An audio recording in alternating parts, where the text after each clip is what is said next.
Yep. How's y'all doing?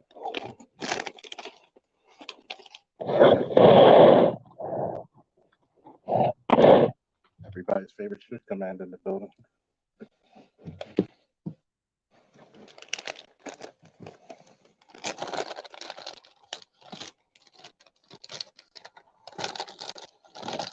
I saw that nobody was up.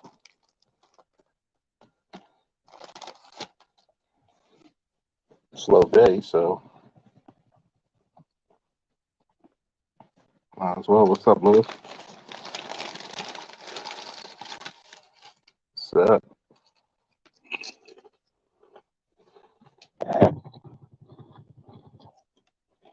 Ladies and gentlemen, Lewis Conger, everybody's favorite Market Marine. Up here working late night, trying to make it do what it do.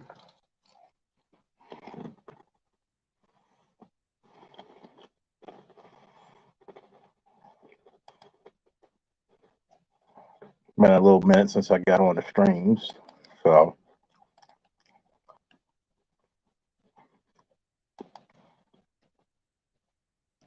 guess see what everybody's doing. Give some shit to talk about.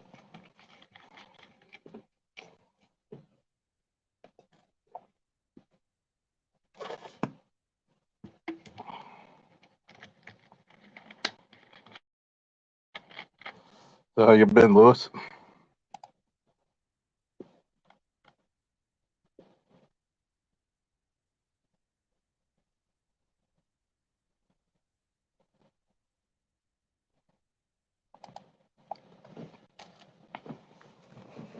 Yep, I'm demonetized. I'm not even that bad. I don't think. No?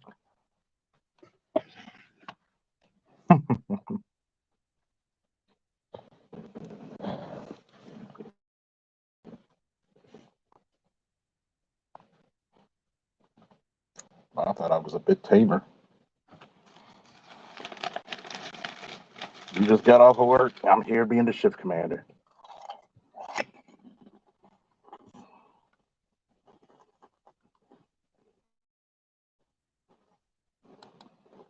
I had to give the team a little pep rally. They're cool. Small victories. Small victories. Sometimes how you gotta play it, man. What's up, Linda? Long time no see, beautiful Linda. How you doing, love? Oh man. I'm in my office at the computer looking at LinkedIn. Man, there's a lot of dogs for police.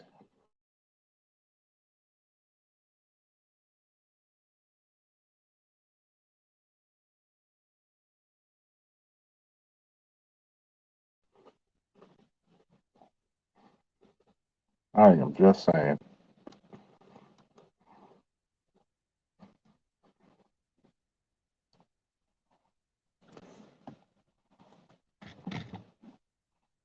He said, I remember that shit when I was corporal or sergeant.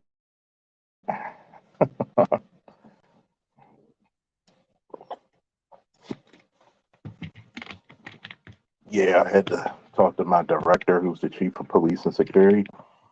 We had a nice little meeting. I had to get some shit off my chest about some stuff I didn't appreciate that he said, and I had to correct him on it.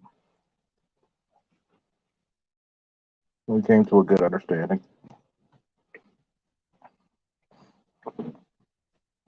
I made a lot of strides in a lot of places, man. One thing I'm a guy about, I'm about respect. I think I've done enough for God and country that should garner respect automatically. Hell, I should get respect just being a human being walking.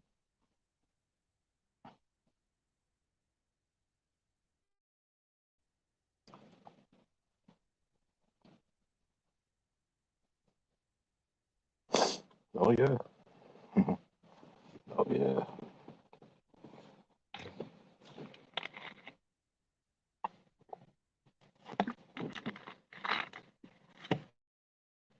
I wouldn't mind having a small panel.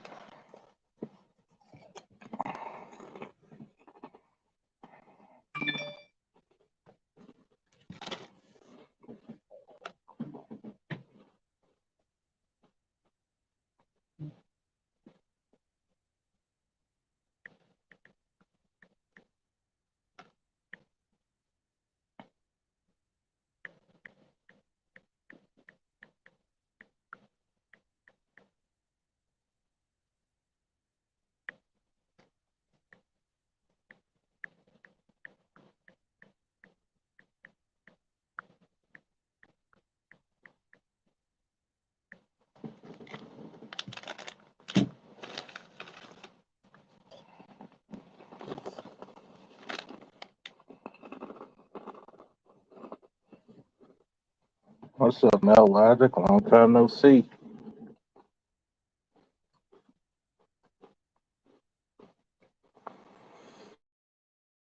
I'm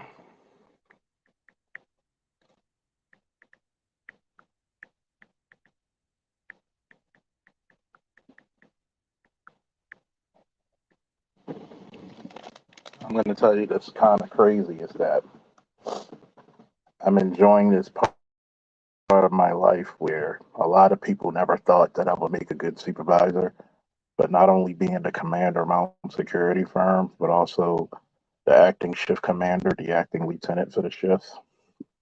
I'm kind of reveling in the role and I'm enjoying learning in it. LAPD SWAT, brother. What's up, brother? What's up? What's Sean Jefferson? What's up?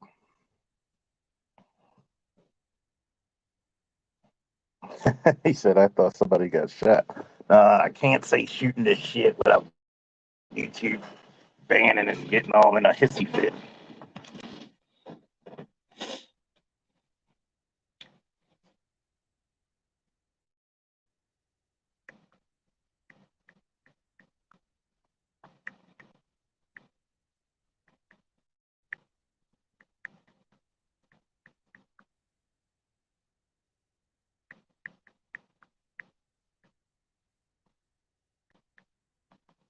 So what's been up with everybody?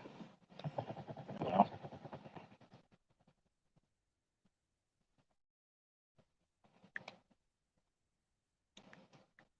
it's kind of one of those things where you're in the leadership role and sometimes you're ready for it and sometimes you just gotta whoo.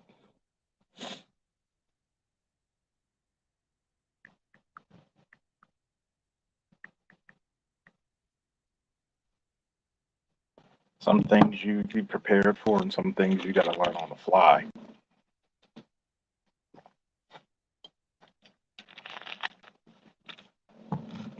Just because you're in charge of the shift does not mean you don't do work either. Just gotta make that shit clear.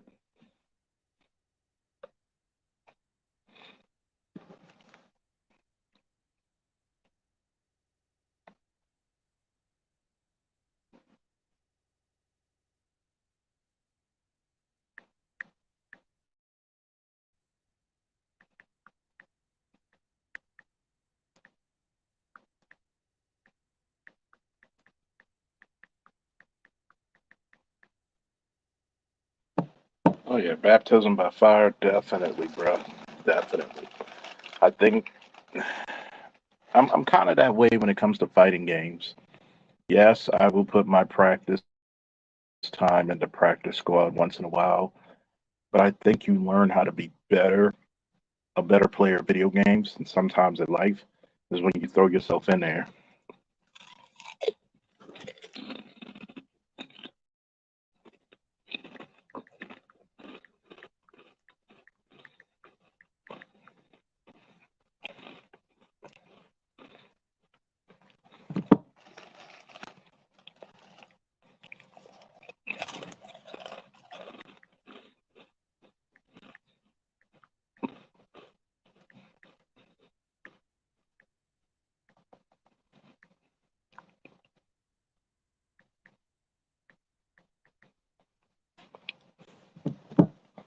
So it's kind of one of those things where you have to be a teacher as long and not just a doer. You have to teach as well. You have to individually know the people who's working for you and somehow have to motivate them.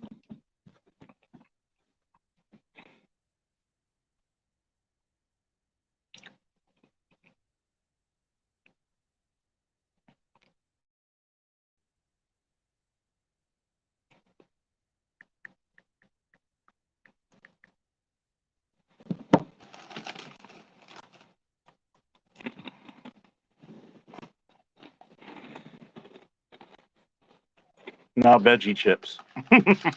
No pork rinds, just veggie chips.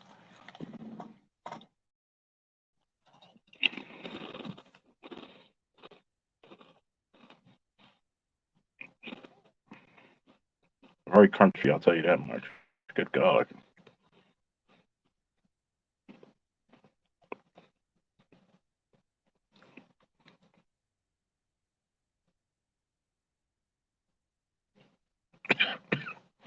Mm, kind of crazy in here because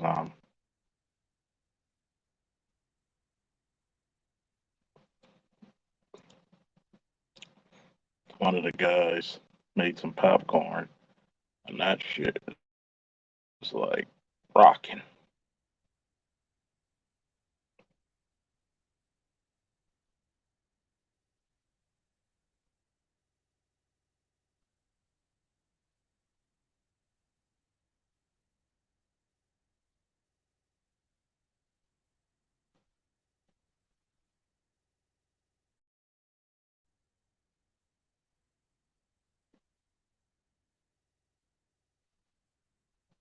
He said, "Damn, now I want some pork rinds."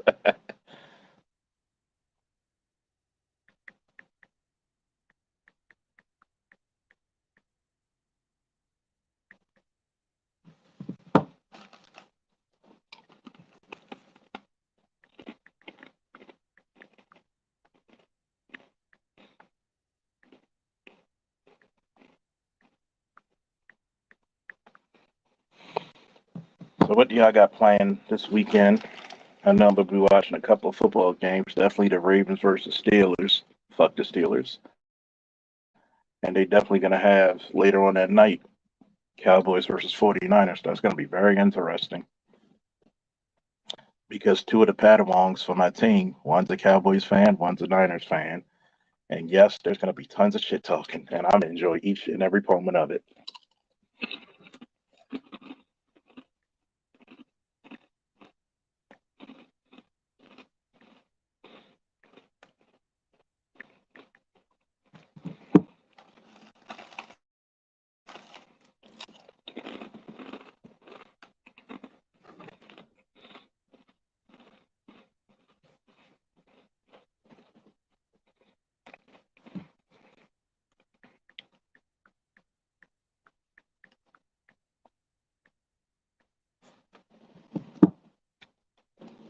I gotta ask this one question.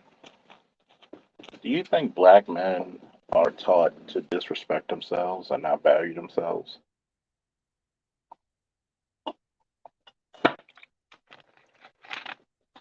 I hope I'm not the only one who figures that out.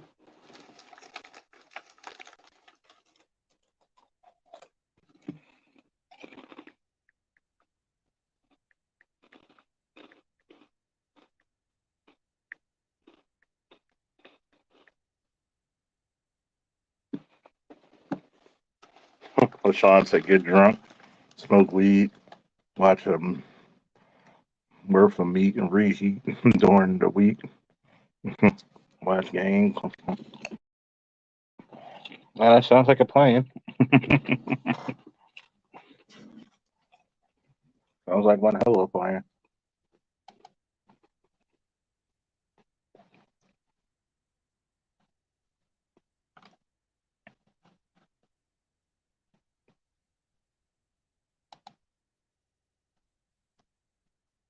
I think you start to appreciate certain things in life anyway.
So hell no, I ain't working that hard to disrespect myself.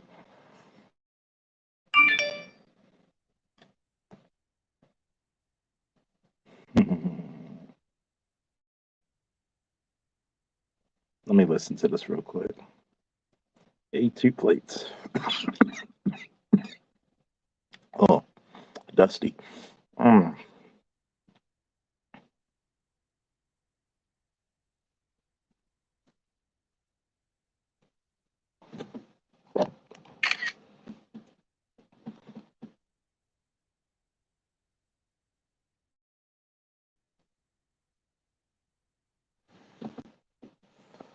Oh man, I'm starting to think that we are, taught to disrespect ourselves. Look at the type of shit we take in life, man. The type of women, the type of treatment from people of other races. I think we're just grown and taught disrespect.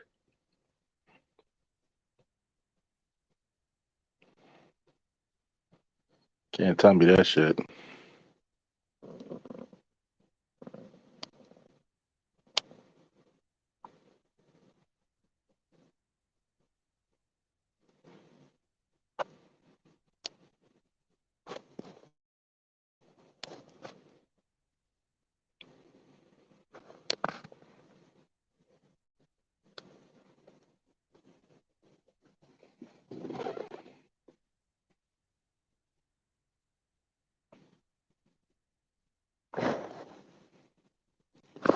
Anybody who's a law enforcement instructor, firearm instructor, you should get paid really good. Looking at it on LinkedIn.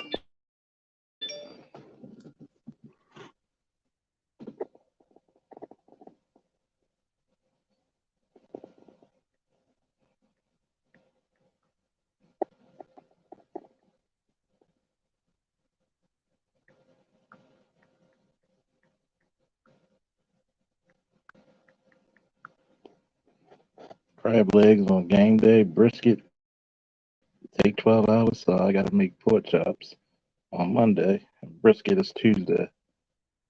Well, I mean, if you start your brisket now, you'll be ready for the games on Sunday.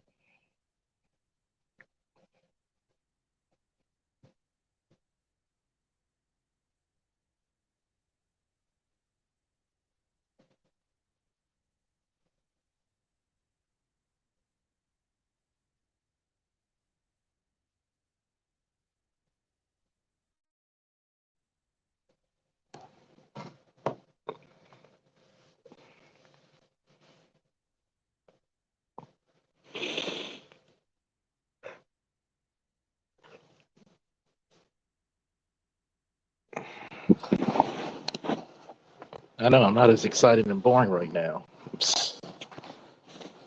I don't know who's watching. Shit. Right now, I should have started the stream probably an hour earlier. But I had to take care of shit. I'm actually at work. Oh my goodness.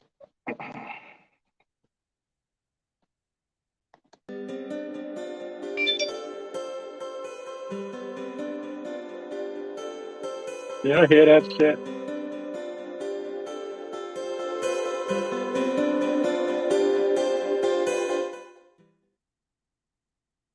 I guess that's the little music that they allow you to play.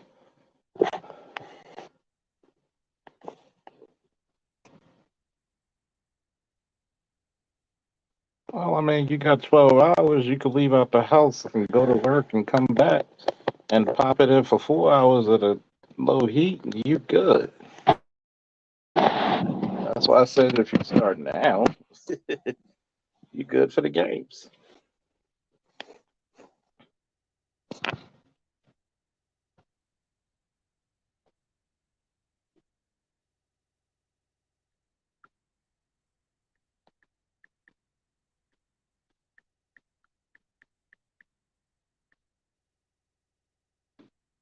Let's get down. Put some little. Well, get your. At least start your goddamn rub. Being lazy.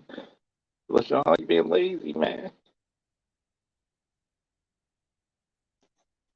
Oh man.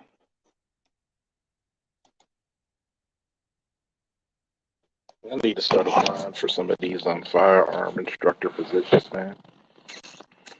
Or at least go to the firearms instructor school. I'm a civilian instructor, not the firearms.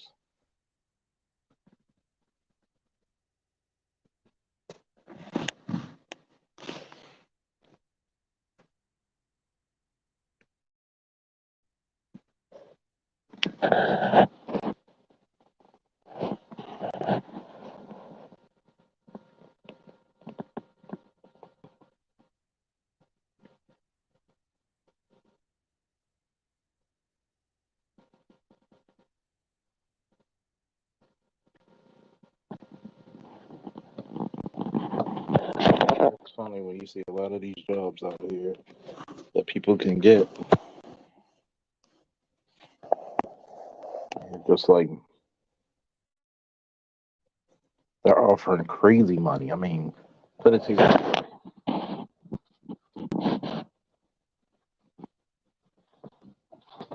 When I started police work, they were offering 38, 39, then they boosted us up to 40. And the academy, they boosted it up to 42. Now you got rookies making $20,000, $25,000 more than what I started. But at the same time, they're at a extremely high cost of living compared to when I started. So I understand.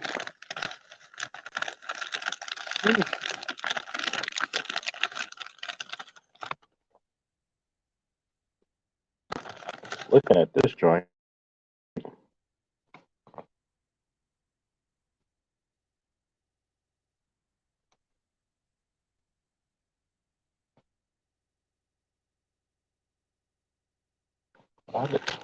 man, y'all better get y'all young kids and boys in this field.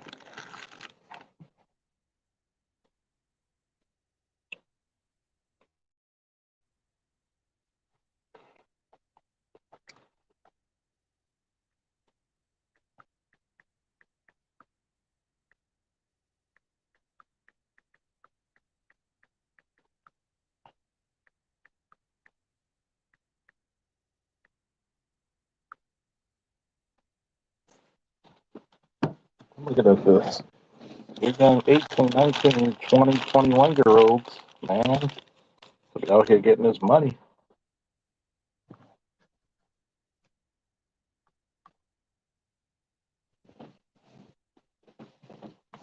I will say this.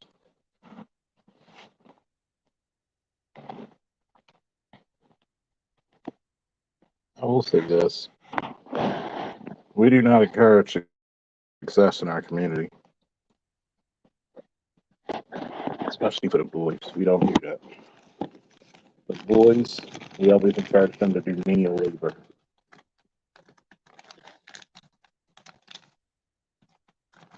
We never talk about education. We never talk about college.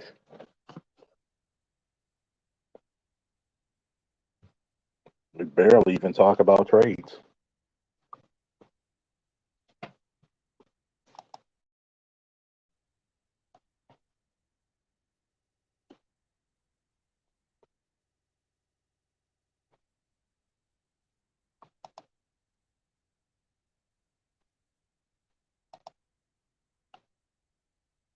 That's actually pretty fucking scary in my opinion.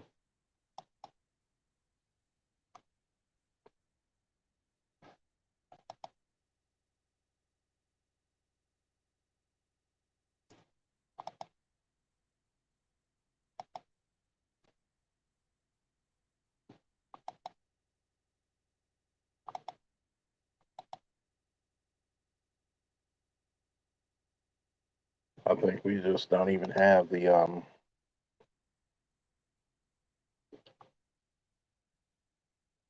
don't have the capacity for wanting people to do great.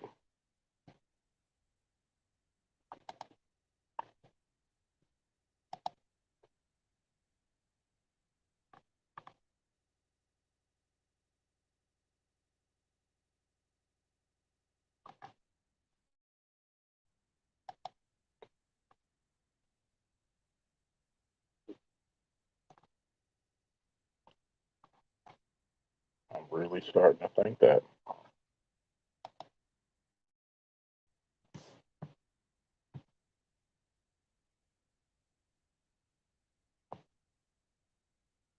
Really starting to think we don't like to see successful people. And it has been shown and proven.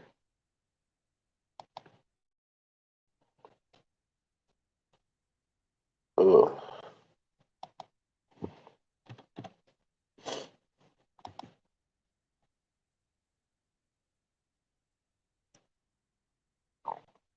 I'm starting to really think that.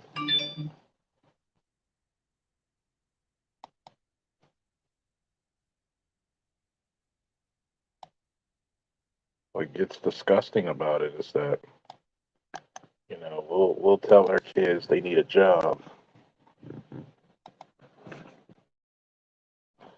but not be fucking reasonable.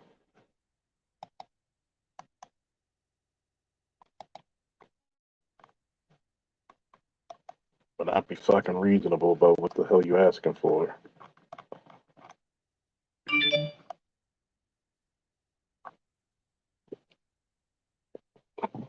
Excuse me.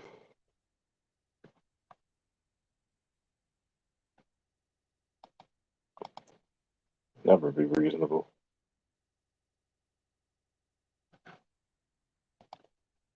We'll be the type of people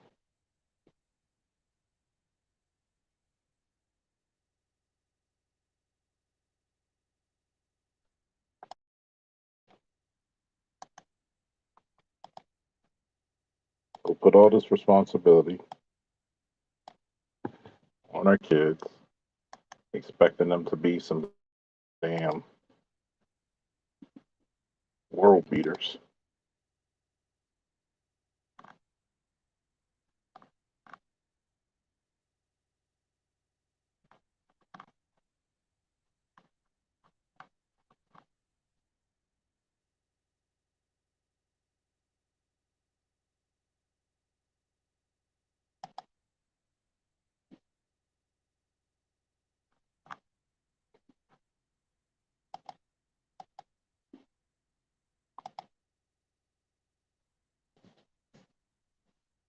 Uh-uh-uh. I think it's really interesting, man. I really think it's interesting when you look at it. No one knows what you're capable of doing, and no one cares.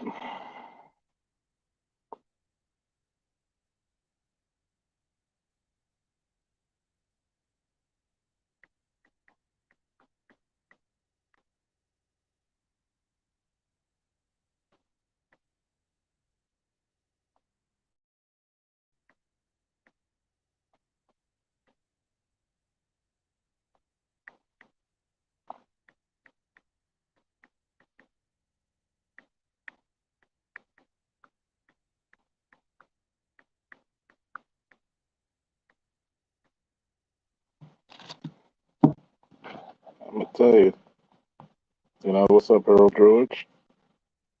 Sure, a lot of the community is still operating on economics and educational information from the 90s and early 2000s. I mean, when I heard my homeboy, when I said, you're going to have to get, to make it, you're going to have to get some education or a very high end trade.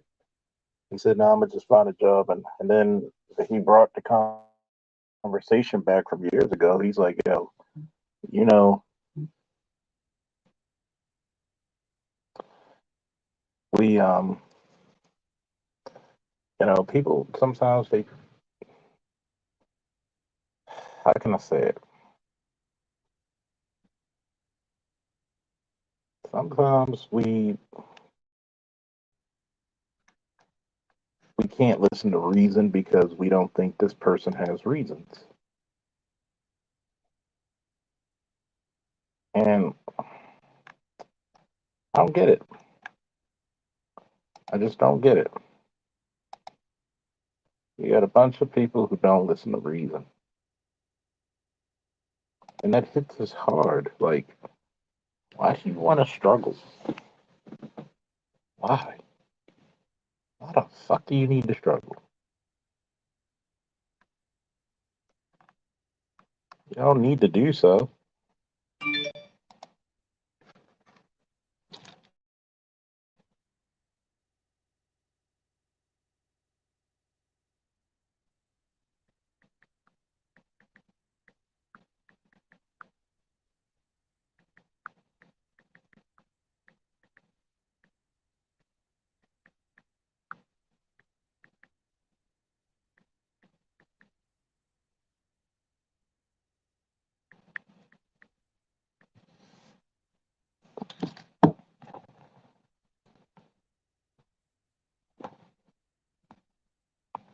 What's up, LaShawn? All right, Charles. Now I'm a But grown ass man like you is, and when you need to bounce ideas or thoughts off somebody, and you just don't need to be talking to thin air, I'll be here. Now, you made completely nothing but common sense, but the problem is the people you're talking to. Well, let me put it this way: the people you're talking about 90% of them don't have common sense. The people you're talking to do have common sense. So I'm going to make them the exception. But, you know, the people you're talking to, 90% of them are dumbasses. And you're that's true. asking, how do we get them not to be dumbasses no more? And that is that's an Einstein question. And none of us is Einstein.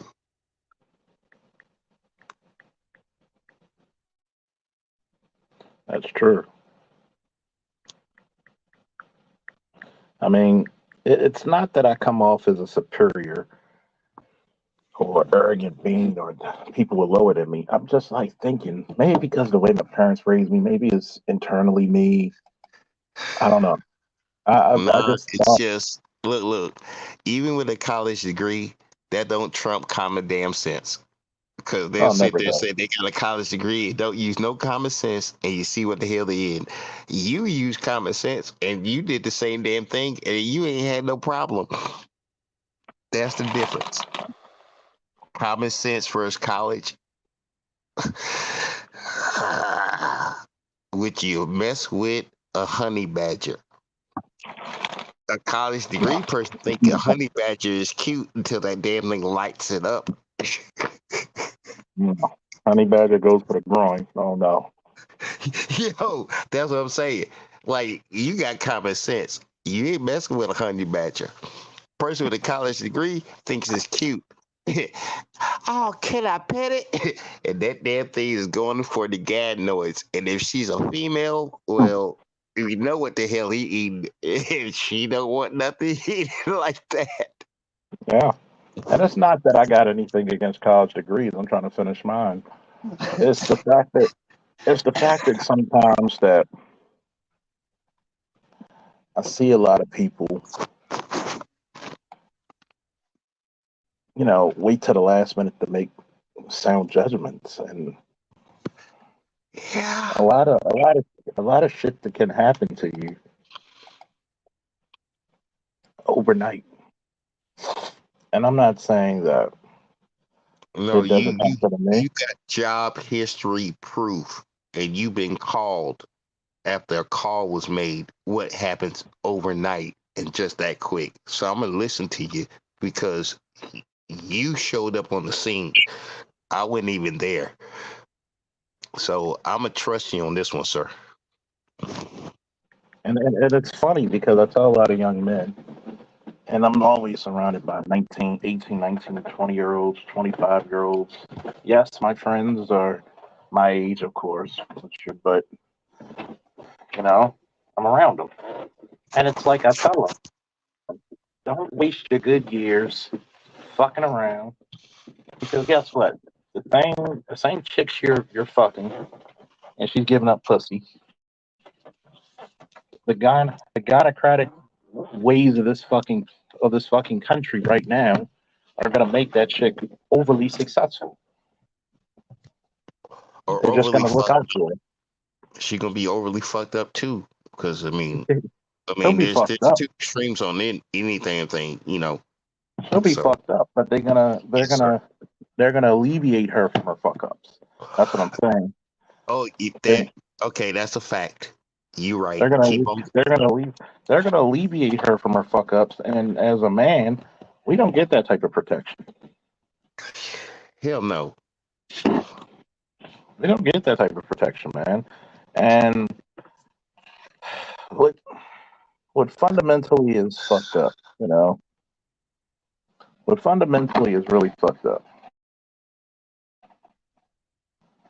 is that if you don't guide young men, like you have my boy electrician in here in the building, what's up, yo? If you don't guide young men into certain fields, let's take electrician for instance. He's been doing it since Ben Franklin, said, "Hey, we got something here, folks, with that kite and that key." Um, and he could tell you, no matter what profession, even if you're a damn crossing guard or food service worker, if nobody's teaching you the skills, how you gonna pay the bills? Charles, I brought this up with Chaos Rain the other night on the panel. And I said, here it is. If they complaining about the men they got, you know what? How do you change the men and women for the next generation? You start at them young, you get the parents to agree, the parents raise them up, and now you wonder where all the good men and good women went because now you got this eeny, meeny, miny, mo culture. And the thing is that even though we disagree, the school system saying, hey, we won't teach them ABCs, one, two, threes, and how to read. We don't teach them how to be universally accepting to all of everything. And then it's like, is that what my taxes going to? I want you to talk about that. I want you to state that because the niggas in the back didn't hear you. What you just said, which was profound. You probably got taught by the school system I'm talking about, so that they don't understand common sense, Charles. See, Yeah, because we already two generations into this yeah, already. because you just hit on something like you're putting tax money into telling kids that whatever gender you are for whatever bullshit. Oh, you can identify as a bunny rabbit, but we got Russia and China to compete against. How the fuck you gonna compete against some countries doing some silly shit like this? And got the parents sitting there at a goddamn school board meeting arguing over about their damn kids' personal choices, but the motherfucker can't read, do math, or get a job after high school. Yeah. That yeah. But see, see I got like yelled at because I was the common sense dude, and then everybody was trying to be like brilliant. I'm just like, look, I'm dumb as hell, but I'm just saying, on the ground, this is what's gonna happen. I mean, we got like big ass ideas and stuff, but on the ground, this is what's gonna happen. And this is look, we just got out of a demic, okay, a demic, and then everybody's acting like WAP is back. Sexy Red can make a sex video, and that is the hot topic. Who thinks Sexy Red is sexy? Here's my shit about that, right? This is how you know our culture is woman led. When shit like that is more important than trying to get reparations, more important than trying to get anything that we need. It doesn't make any hell of goddamn sense. It really doesn't. Yo, And after we realize we can't scratch our balls without pissing off a female, that's when I gave the fuck up. and it's just sad because if you look at it, we got people who are very capable. But I said this is the reason why we lose. This is the real reason why we lose. It's because one, we get we get to a point where we can't um, we can't maintain the forces we have. We can't even maintain our own community. We're so in. We got to look for everybody. I'm not saying you can't intermingle or we're totally independent, but at the same time, you got people out there who, and especially the men. That's what makes it shameful. The men. Go ahead and preach, Charles. Go ahead and preach, bro. You about to hit the point. You're so worried about trying to please a broad and getting yourself together. And something's wrong with that. I'm sorry. Something is totally wrong with that. How are you going to call yourself a man, a respectable man, but you worried about what a broad says? And you ain't take care of yourself, that broad Exactly. ain't gonna respect you. I mean, Exactly. damn, if you all worried about her and you ain't taking care of you, how you gonna take care of her? Dumbass. And it gets down to the point where it gets down to the point where you're just looking at people and you're like, what the fuck's wrong with you?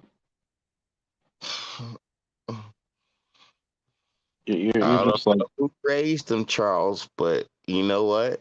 Those are folks that wasn't in our lives, but they dictating, nitpicking, and will go ahead and try to flag whatever the hell you post right now live because they kids is confused. We got two generations of confused kids that ain't ours. Your kids is fine.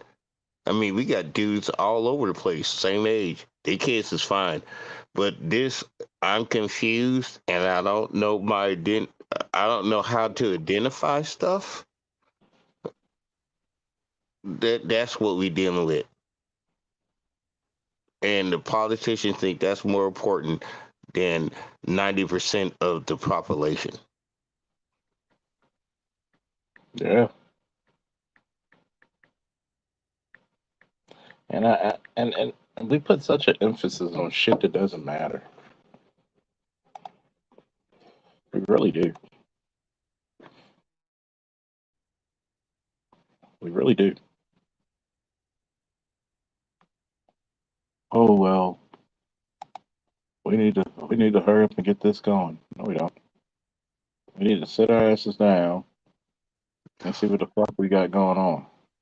You know what? Black men is getting tired of sitting damn down because everybody else is making the shit go on. We just gotta sit there and gotta fix it. You sit your ass there and let us fuck it up. And then we need you. You come save us like Captain Save a Ho. And that's a black man job. Sit down until we need you to save us. Yeah, yeah. I mean, what else can you do? That's what they're telling you. What else can you do? Move to another chair. Because, I don't like where I'm sitting. So, you know what? I'm going to move to another chair. Now, it might be in another spot. But you know what? That chair's more comfortable than the chair you put my ass into. And that's what an option that, it's a possibility if you get a passport and you're legal and, you know, give yourself options and stuff. Because you know Yeah. what? If she ain't going to do it for you, and she says sit down and you're going to take it, well, move to another chair because you free and you ain't got to take it. I think that's what the issue is for a lot of people. They're afraid of the unknown. Well, if you dealing with a bitch, the unknown is a better option.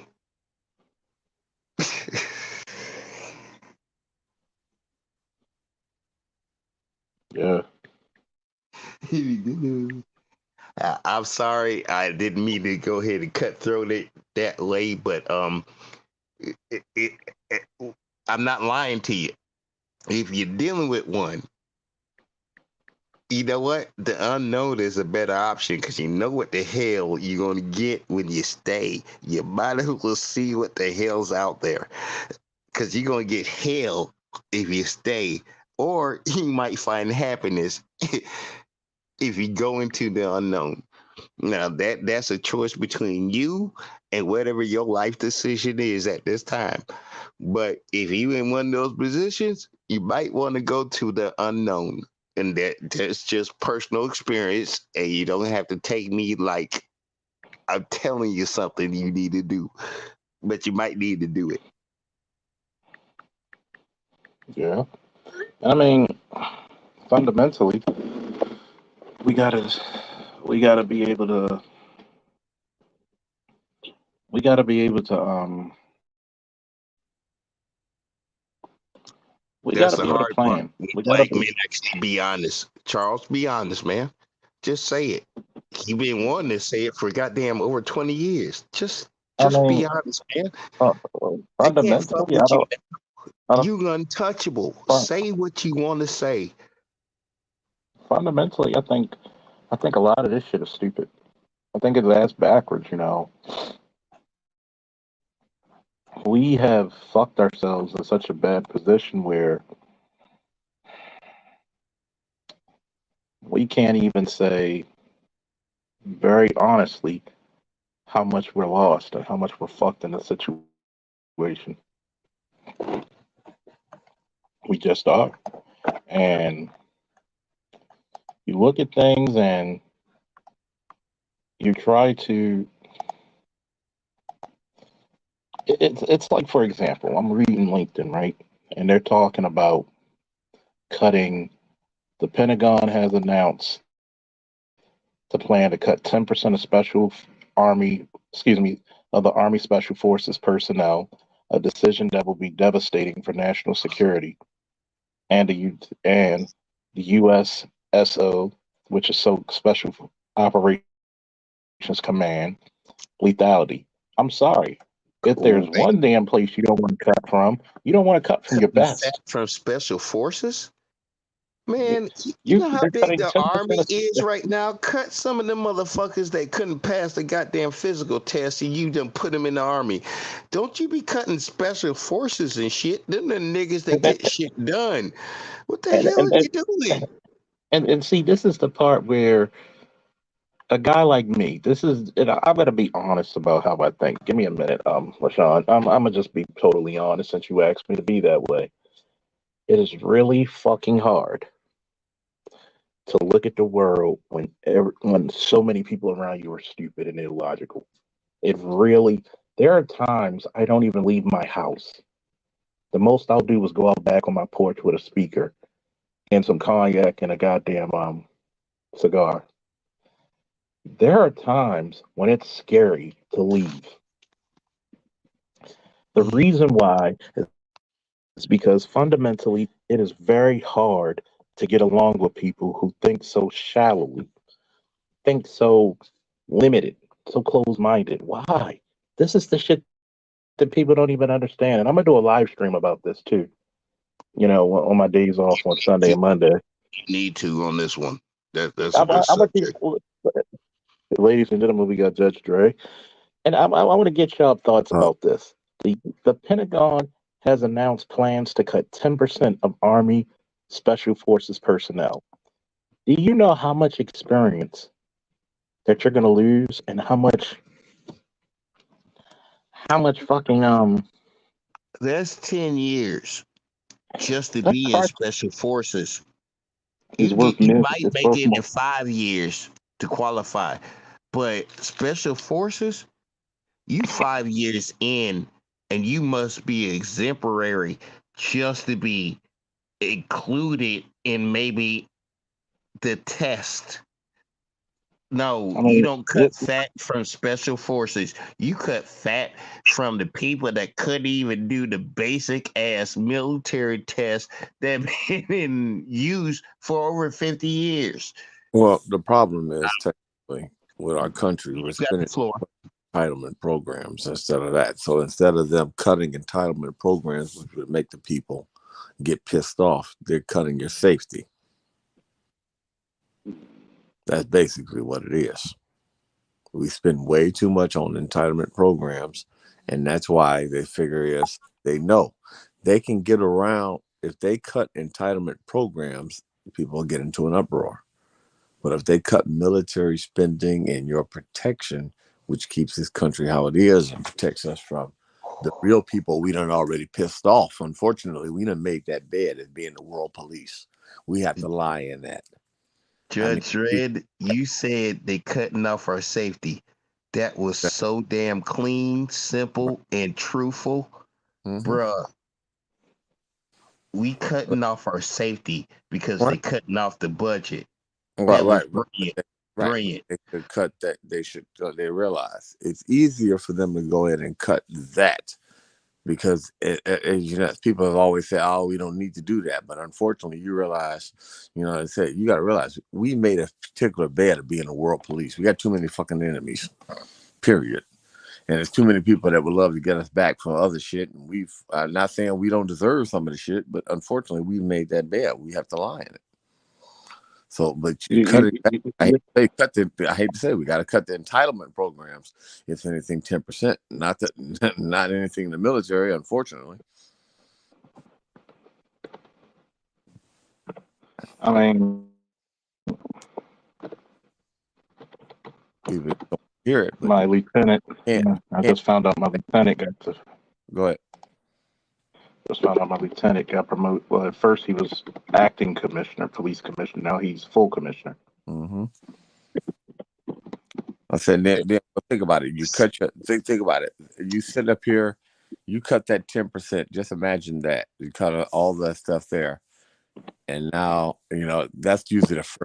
That's just a minor cut, as you see. They're just going to do special forces. Next thing you know, it's going to be all military. But imagine the ramifications that could happen. And then you want to talk about. Can I ask y'all a quick question? Ain't we going to have to send our special forces in to help Ukraine? Who said we didn't? Like millions of dollars to Ukraine, and now we cut the budget to our special forces, and our special forces training Ukraine right now. Well, I heard some shit. They said that some of the Ukrainian soldiers are actually quitting over there. So I don't know if that was all true, but there's a lot of that going around. They're saying that they're quitting. Now it could be, nowadays you got to really be careful because there's so much misinformation out there. It's not funny, but they were showing videos of them surrendering. So you're like, wait a minute. After all we done spent all this money and y'all motherfuckers give it up. Honestly, Ukraine kind of messed up because the only reason I knew their president of Ukraine because he had a YouTube channel and then he became president. Wow. Now, that's a fact, and y'all could back it up because I saw him as a YouTube dude from Ukraine, and then he became president, and that is his what is that what is it called resume, and that's what happened, and now he's got the dick around with Putin, and apparently I didn't know America couldn't grow grains, and we known for grain growing, but now we got to need Ukraine and Russia so we can have food crops. Oh, but most of the corn we grow is for ethanol. It ain't edible. This is kind of weird. This country, our politicians and our business people, them put us in the position to where we dependent on everybody else, and America always grew that shit, but now we don't grow it. Yeah, it makes you think, doesn't it? What's up, Dr. Faulkner? What's up, man? Not a damn thing. Just up and hanging out with you gentlemen tonight, at least for a little bit.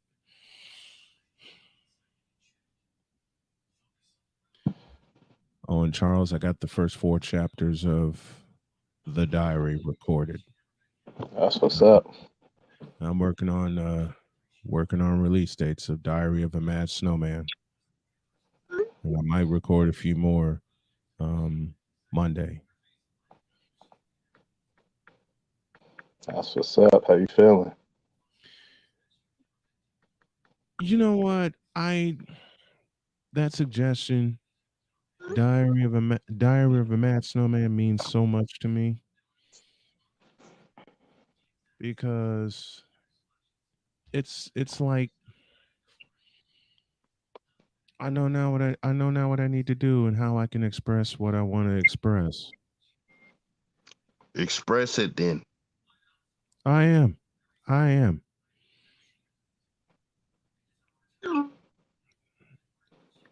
I am. Because I'm tired. I'm tired, man. I'm tired. Jody's tired. My children are tired, and it's like they encourage me every day. Just let it out. You know So what? If you got that many tired and they love you that much, go Mhm. ahead, put your foot down and stomp on somebody's neck.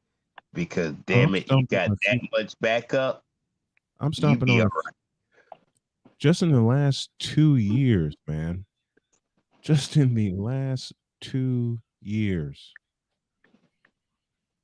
with all that's happened to me, health-wise, and I'm finished. I'm done. I'm done.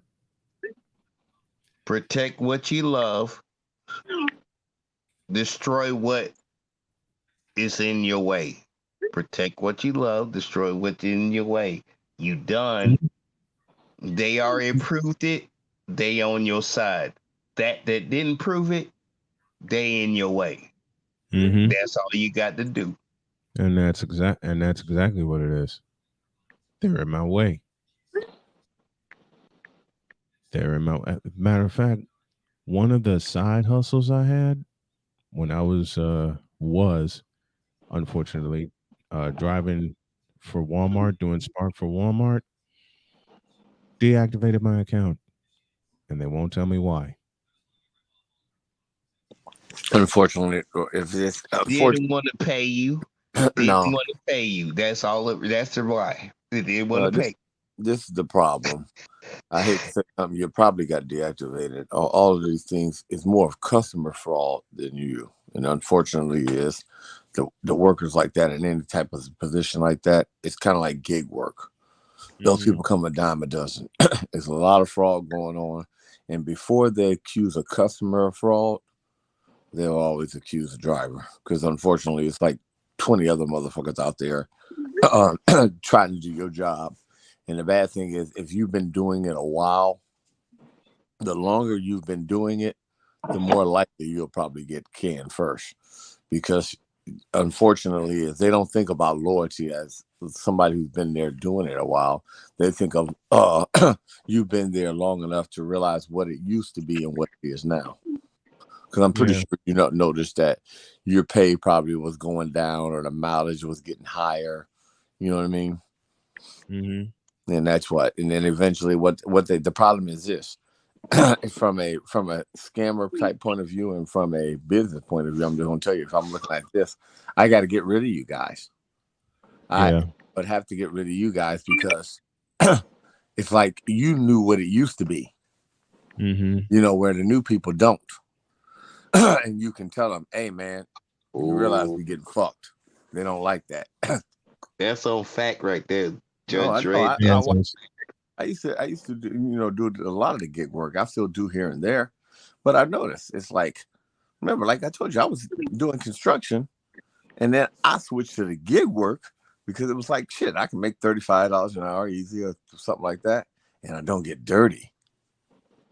I mean, it was nice. I ain't gonna lie. It was nice to interact with more people. You know me, I can run my mouth anywhere anyway. But it was nice to do that and all that. But then it was like, yeah, but then I see it. And especially right now with so much fraud going on, they're not even doing their due diligence to check and see if it's you or them stealing. It's just like, believe them, not you. And here's the other part of it. I just got a message recently from them. Which company? I don't know.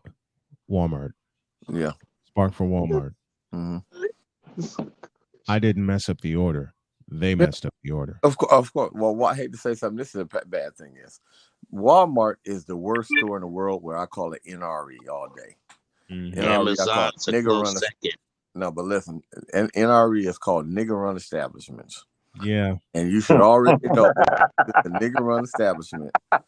Oh, like my girl it's said. True. People run Walmart, right? It caught me off guard. Say that again, man. No, wait a minute. Hold up. Say that again. Yeah, NRE. I call it NREs.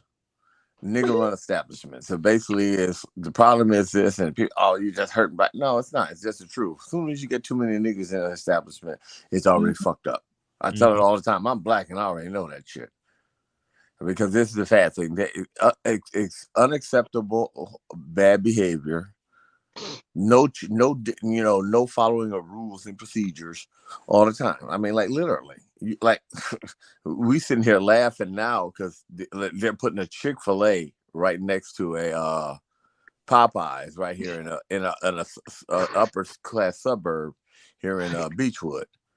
Now I got to go up there and say, now we were sitting here making jokes like, you realize the difference between those two restaurants where they got two different type of standards. Judge Dredd, I retract my statement. I get your point. You make your point right now. I retract my statement about disagreeing with you. But once you gave that damn point, you know what? I'ma shut up. You right. I was wrong. And you got the floor. Yeah. But it's just what it is. Nigger run establishments. Once they get too many I said they glorify ghetto behavior, glorify not doing any rules, glorify combativeness, glorify laziness.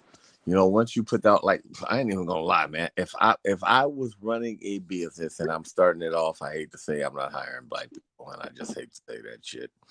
And I'm as think about it, I'm a black business owner. Charles Faulkner is a black business owner. You know how difficult it is to find I'm pretty sure before you got those two people on your pages, man, you went through 10 of them before you could pick two. Nah, those are pretty good, but I had to train them from the ground up. Yeah. Literally. So you had to build that. Yeah. You could go out and find it. Everybody in this business, I had to train young men from the ground up. I had to instill in them the stuff that I want them to do, how they should do it, and it's fucking difficult, man. And as much as I like being black and I want to help my people, you will go broke trying to help your people in the black community. Because they're the first motherfuckers that always looking for a deal. They trying to cut your money. You can't tell them shit. I had a guy. I took him under my wing. I call him my surrogate son. Now he's in one of them poly relationship, all this type of bullshit with got a lot of women, all this crap. Nigga really can't do nothing because he spent 8 years in jail for a crime he didn't commit. But it's like every time you try to teach him any damn thing, name something you can do, I can't do. And I don't try to like me. I try not to show him up because sometimes he's in front of women, and you ain't got let's go to church. You ain't got 4 of his because you got 6 women, and they all go with that. But you got 4 of them that had a baby in the last 10 months. So you realize you just a fucked up generation when you got 4 kids under 1. You know what I mean? And it's just I took to myself, and I'm like, whatever. But it's I'm you realize it's a fucked up situation. Just brewing. It's not just a fucked up situation. It's also Can we acknowledge that we respect our penis and we proud that we respect our penis, and Mhm. every example we given is men that don't respect their penis. Well, well, Can we just like nod our head and say, "Hey, bro, I well, like you between my leg and you the third leg, and I'm happy. I will never disrespect you like this." But the examples, y'all go. Well, y'all know examples. I'm just listening, but damn it, I'm glad we respect our penis, and we would never put our penis well, through this stuff. well, this is the And problem. these are just examples of people that will put their penis through this stuff, and it doesn't represent us. Fair use. Well, the All problem, right. I'll You say, like this? You like to be on point about some things, man. And um,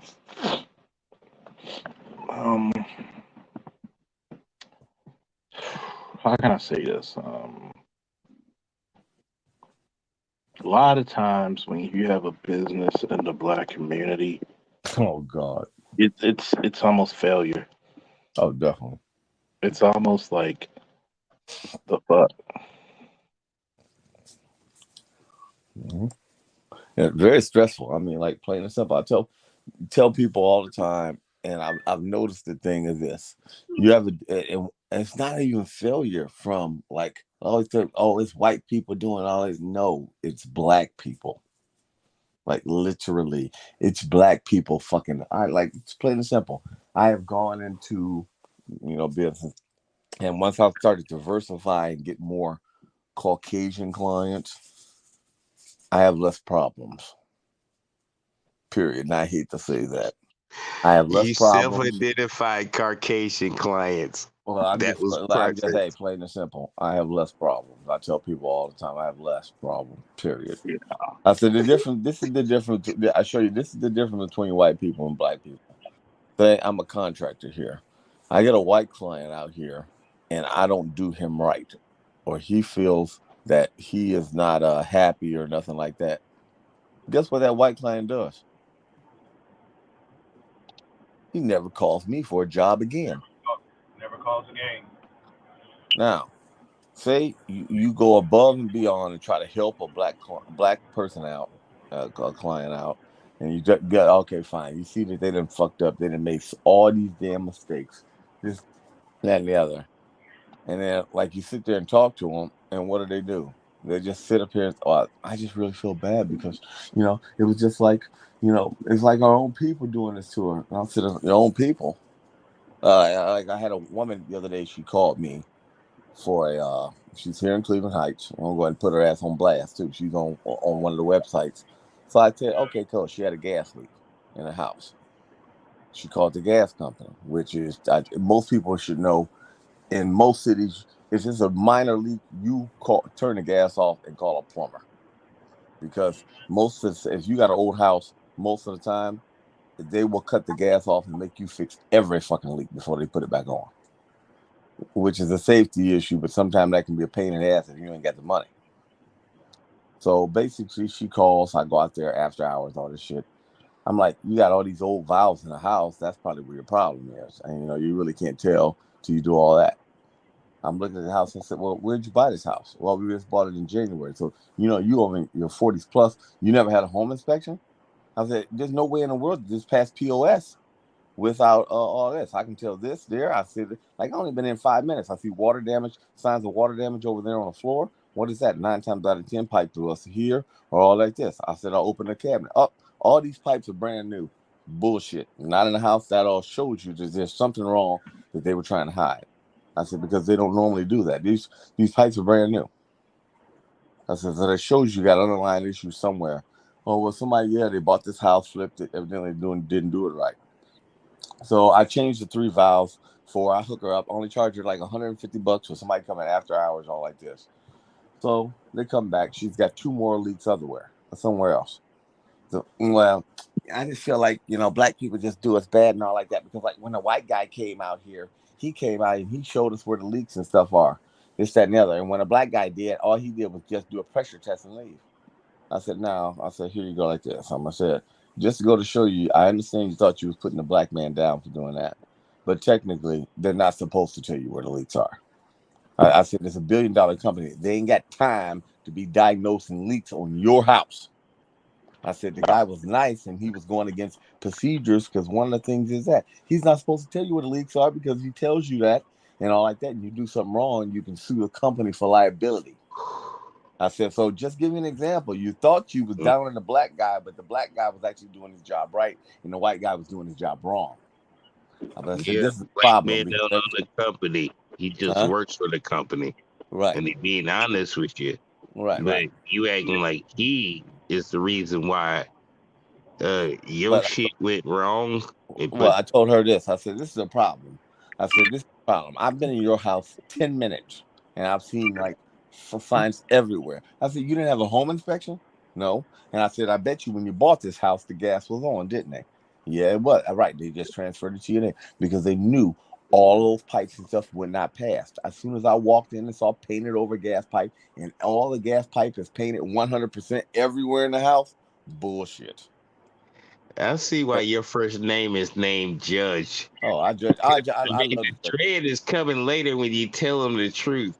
But I see why your first name is Judge. All the time. I heard people's feelings all the time. Especially, I hate to say, especially our people. So she's on a forum, and I'm publicly known on the forum in Cleveland Heights. So plain and simple. I just went through something like that. I just went through something like that recently for the Chicago Football Classic. And the people that gave me permission to broadcast the Classic via audio, I bring in the numbers, and they said we'll reach back out to you if we, because we're interested in doing a game of the week deal for the SWAC. Those bastards never got back to me. Of course not. Well, this is the problem too. They never got back. They never got back. They never got back to me. They heard, from what I'm told, they heard the broadcast and were impressed with it. And it just goes back to me saying, thinking something I thought for years on end because of the way I speak, because of my command of the language, and because I actually know what the fuck I'm doing. No, they don't like that affirmed. But you're a black man. You're a black man. You're breaking the rules. Well, no. Just give an example. I'll give you a perfect example right here. I'm going to let you know there are more people watching Deion Sanders to watch him fail than I'm pretty sure than to succeed. That's all that is. I tell people remember, like I tell people, the best line, which is never said enough, is when, like back in the original Spider-Man, when Hobgoblin said, you went to pass an enemy and they spit in your face. He said, but what they like to do is see a hero fall, fail, or die trying. Or die trying. Right. Or die trying. Mm-hmm. And I got a favor to ask. Enough. I got a favor to ask for those in the chat. I've just come up on an emergency, and I'm in the process of trying to put my Cash App up there, and my business is literally hanging on the line here because something's got to get reestablished. So, reestablish your business then. Everything else is pointless. Reestablish your business. That's the reason why you got to. Hold on a minute, guys.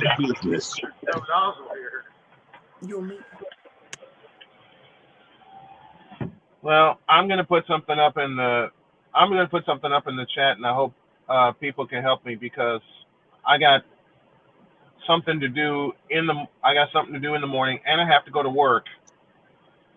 Can you be honest with the chat so we can be honest with you? Can you be honest with the chat since you asked in the chat room? Don't be holding no secrets since you asking us to give you ideas. Don't be sitting there keeping secrets and it might not help you.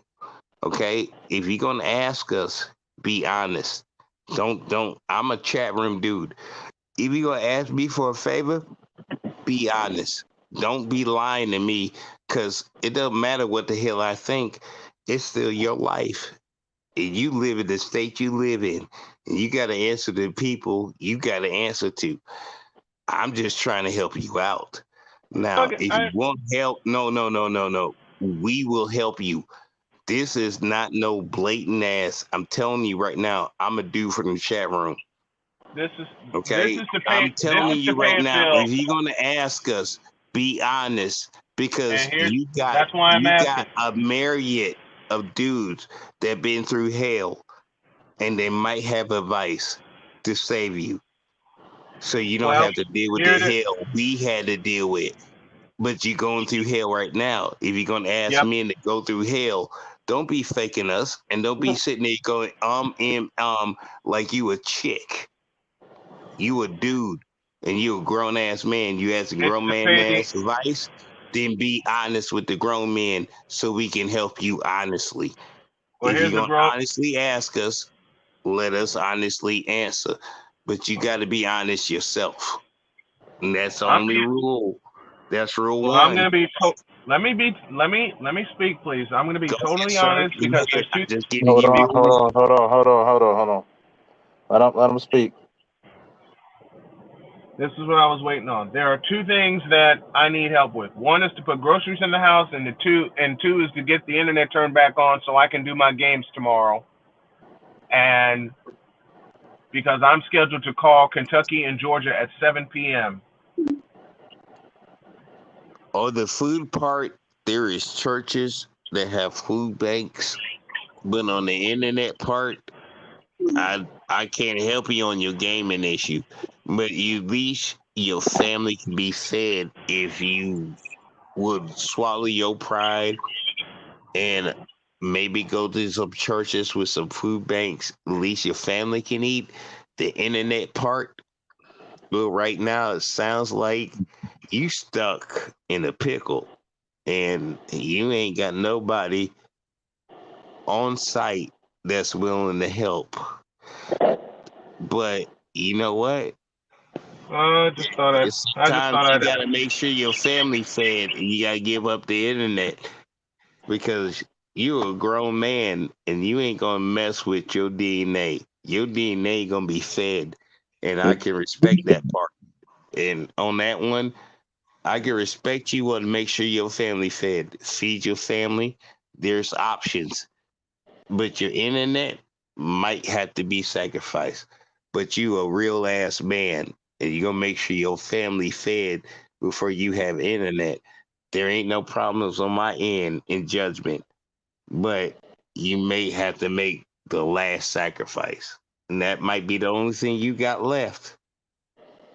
It might be. But what you gonna do? The right thing.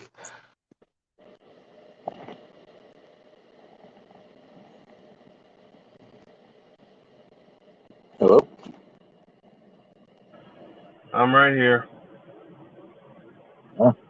I know it's just the last thing that gave you a vacation might have to be sacrificed. That part, and you done sacrificed so much. And the one thing you don't want to give up is the one thing you might have to give up. Yeah, I've been there, understand it, and look, you just the next generation that have to deal with it after my generation had to deal with it. And this is a personal thing, and I'm not trying to be rude or disrespectful, because this is you, and you a grown man while you deal with it. Like I was a grown man when I had to deal with it. I don't. There's times where you can ask for advice, but this is a you issue, and we could just try to help you in support. But you dealing with real as yeah, this is on you situations, and we all dealt with that. But this is on you, like it was on us when it was about me being you in that situation. And damn, we can give you advice, but this is yours. This is what you made, and damn it, I respect the grown man that made it, and you gotta respect yourself on this one because they testing you, not me. And that is where the line is drawn. Cause you can come over here after she say you fail,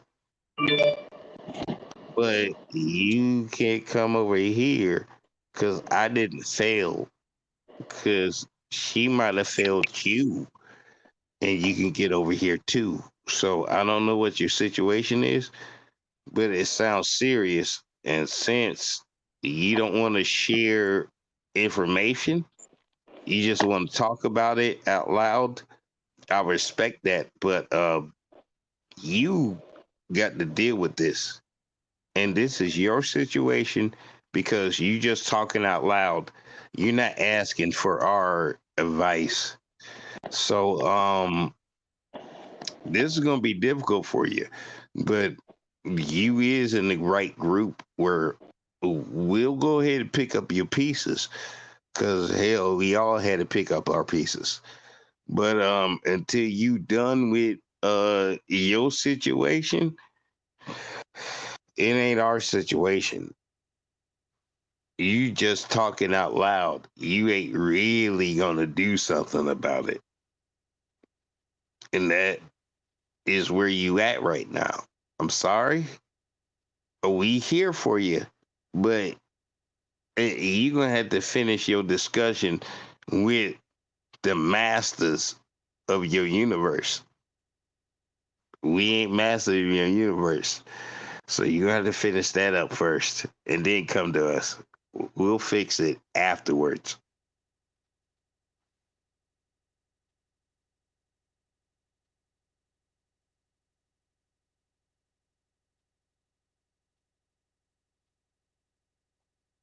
Did I make the panel shut up or? No. What's good, everybody? What's good? How you doing, LaShawn? Oh, the man gone? Okay. This might have went out. I see. So how's everybody's night going? How's things going? Hope my mic is good. There's no echo. Make sure no echo. Yeah. I think I'm No, it's better than that Baltimore mic, though. So it's all right. No, that's good. good. So how you been doing, Charles? Been keeping up? I'm doing all right. Where does Snowman go? He fell off. It fell off. He either fell off or he got pissed off at that because I think he was asking for a couple dollars, and he was. Wasn't Snowman monetized one time on YouTube? What's going on? I thought the birds that help get monetized. What is he doing, man? I don't think he's monetized. He was monetized. I remember one time I was watching his channel. And he did have the dollar sign. All of a sudden, he lost it. I don't know if he was playing some that was copyright that got it taken away. But my thing is this: I don't mind, need something, but after the day, if you got family, you must do what's necessary. You get me? You can't hope that someone's gonna bail you out. Assist. Mm-hmm. Not saying black men won't assist, but let's be honest. If you put in certain situations, you gotta figure out, because we all know there's no really salvation for or savior for a lot of black men out here in the West. No, we all we got, but let's keep it real. In certain predicaments, if you didn't have this, what will you do? Personally, I mean, sometimes you gotta pray for the best and strive hard. Yeah, you gotta strive hard. Not saying we don't. God forbid, we don't want to put ourselves in certain predicaments where we had to come to a point to hope that someone will give a hand. But as I look at it, outside looking in, there's no one that's gonna rescue black men like that personally. So at times, the only thing we get about the only thing we got are each other. Many of the times. Yes, of course, Charles. Yes. Yeah. Is he not working or something? Because I believe this is not the first time he's been in a tight jam, is it? I'm not trying to put him on spot, but okay. Every man's on spot. You don't have to put him on spot. Trust me. Many women put him on spot, and then she gonna ask you what you think about that nigga, and then you on the spot thinking about a nigga that she don't think whatever. Hold on. He recovered from cancer, and it was hard for him to work because he couldn't physically do it. They cut him as disabled, but yet they're not giving him disability. Oh, he's reached MMI then. Oh crap! Yeah, see, basically that's what happened to me when I blew out the disc in my back. Once you reach MMI, then you have to go. You're in that limbo between temporary total disability and full. And then what's fucked up about it, that's the reason why it's not like he's not trying. That's far from it. He is trying. It's just Yeah, he he's physically doesn't have the strength, and he can't get the benefits because they're not placing him under full disability. right. You It's got to called remember. You got to MMI. remember. He's not too far removed from being in remission from fucking pancreatic cancer. Yeah. So I understand. I totally understand. Just give an example. I It's went through that that. one sentence. It's the one sentence. He still could man up if he want to. That LaShawn, one sentence. I don't think you can. That's what the government say to you. If you ain't getting full benefits and you got blown up by M, like LaShawn, you were You can't cool man for like up a to whole man hour. up. You were cool for a whole hour, but you can't overtalk me. Right. First of all, when you physically do not have the strength, Yeah. when you physically do not, I'm gonna say this the fuck again. And I'm gonna say this about Snowman, and I'm not. I was out the room because I'm at work, and there's shit that I have to check on with people in the buildings. Mm-hmm. I'm gonna say this again. There is no fucking way to.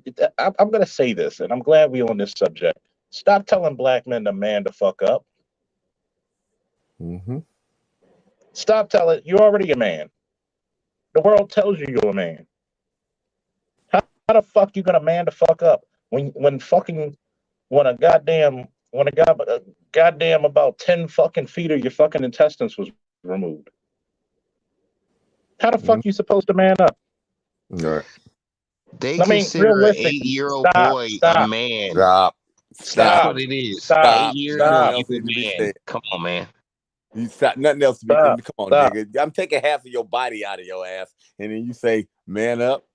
I mean, that's worse. I hate to say, even that. We even to continue to talk after that, it sounds like one of these bitches. Stop. Like That's literally, my you main should right. thing, man. Have you Vote noticed? for you, Right. right? Thank you. You That's sound my like one of these point. bitches. Thank He you. has to. No. It's like this. He's doing what he can. When you physically can't work, and he's tried. He's tried to do Uber Eats. He's tried to do many different jobs. One of the only things he can really physically do was broadcast. Mm-hmm. You got to think about how much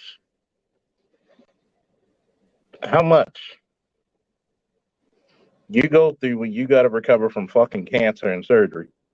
Mm-hmm. That's life changing shit. Hell, dudes got paralyzed, can't use their legs. I mean, I mean, there's so many things that happen to men that we sign up for or got drafted in. Look at Russia. How many men is gonna come back with all their pieces together when the war ends? How many Ukrainian men is gonna come back with all their pieces when the war ends? And you know what the hell that's gonna be? Not your fucking problem because you don't give a damn because you live in America. My God, there are things that happens to dudes that they did not ask for. Simple as that, man. And there's so much shit that is against us, and plus shit that we don't have that they're choosing to give into women, but basically in saying F us and the little things that we do have that is for us, they want to make it 10 times harder to get. So you can try to gain like somewhere near the degree of what they be freely giving these women, houses, cars, and all that shit. Mm-hmm. Well, I tell you like this. This is the thing is this, as a person who did it, and just give an example, my girlfriend here right now, she's actually going to hopefully they'll be putting her on disability soon. She's at that point, that limbo part too. I was, but thank God at the time, that I had family that provided me a place to live and, and all like that. But that's when the child support, I do admit, they were beating my ass. So literally, like, you realize if you don't have a support structure when you between that MMI and total disability, my thing was, thank God I just got better and I went back to work, because I hate to say it's the problem. The paperwork doesn't get filled out. And here's the question: if you're trying to get anything done right now through the city post COVID, you got to do, you got to be a damn fool. Because remember, like I tell you, the only people left are the people that are overworked and burned out, or the worst of the worst employees. You can't get shit done hardly when it comes to getting a city worker or anything with the government done, because half of these motherfuckers ain't doing their fucking job. Like literally. You can't even get a damn large fry at McDonald's. You imagine what you would take to get one of these motherfuckers who's lazy as fuck to do their paperwork at work. And most of the time it's an overweight, black, ugly bitch there who ain't doing her damn paperwork. Period. Judge Dredd, can I give you respect real quick? Judge Dredd, no matter how much bullshit you get, you always turn out to be the best top black man they ever could pick. Bro, I don't know how in the hell you still got a white collar around your neck with a tie and you go to church without no sin. Boy, they giving you hell, sir. But you still all right, man. White collar with a tie and wearing your suit on Sunday, and you ain't seen a damn day in your life. And I gotta admit, you a bad motherfucker. All right, bro. All right, man. But going back to what we were saying on that, on brother man there, I see exactly what he's going through. Like, if you notice, as soon as he said he got cancer, I'm like, oh, okay, never mind. Sums it up right there. It's the fact that there's no compassion. Right. See, this is the whole thing. Exactly, Charles. Huh? Nas said exactly, bro. There's no compassion for us, man. This is what you said. There's no fucking compassion for us. Do you know how much fucking you gotta swallow your pride to ask a man for a fucking dollar? Yep. Fuck all that. Right. As soon as you said it, I was like, oh, never mind. You notice I didn't say, as soon as you said what, I already know. I said, first of all, you gotta realize, LaShawn, I'm gonna really say this. You kind of talk, you not even kind of, you talked out of turn. Well, I'm always talking out of turn. But no, stop. Like right now, stop. Black men don't accept respect. That's why. Stop. Like right now, you just cut me the fuck off. That's why I kind of give you a time limit for you. You did good for an hour. It's the fact that the matter is you don't know who's going through what in none of these panels or spaces. I could have died from COVID. And y'all heard how badly I was. Mm-hmm. How much did he say his internet was? I don't know. I'll text him and text him. See if we can do something. I ain't gonna lie. I made a statement and I'm on mute. Bro, we're talking about something important. I made one sentence. Hey, bro, shut up right now. We're trying to do something else. Well, okay, shut up fine. Okay, I'll shut up. I'll put myself back on mute like I was before. Oh my gosh. Well, hey, see if you can text and find out how much it is. See if we can get to see. I ain't gonna lie, I'm a little tight for money. I just bought a new car. Got to buy another one by the end of the month. But I'll see what I can do. Come up with myself too. Find out how much it is. And sometimes you gotta realize this, and I'm gonna talk very candidly for a second. Sometimes you don't know if the internet is something that gives a man hope. You're right. We all don't have a lot of hope. Right. Remember, it's funny, right? It's funny, right? Did he respond to you? I just sent him a text. Yeah, send him a text. I just said, here's my shit, right? And I'm gonna just be very candid. A bitch I'll post it in the chat. A bitch can have 5 babies by 5 different niggas. Nobody ever tells her to woman up. What about that shit? Exactly. Oh man, somebody else said it on the stream earlier. Damn. But we feel sorry for her when she makes bad mistakes. But a black man has cancer, my nigga. Right, like he went out. Nigga. Hey, look, and found that shit. Like, hey, cancer, come here. Like he got cancer pregnant or something. Right. Nigga. I didn't shit on him having cancer, by the way. I do remember that. Man got cancer. I ain't shit on that part. But And guess okay, what? goodbye. Hey It- man, it- drop it this has- dude down for a minute, man. Drop this dude. Man, Judge Dredd, calm the hell down. I ain't talking about the man with cancer. I was talking about the women that treat the man with cancer like shit. But bro, That's what I was doing. But Excuse me, sir. let me explain this, right? Let me explain this. drop See, this dude. we got a lot of ill-fated because when y'all remember when I had fucking COVID, I had a bitch tell me, "Oh, you only here trying to steal money." Bitch, I'm almost dead. Like they were about to put my black ass on a respirator. That's how bad. Right.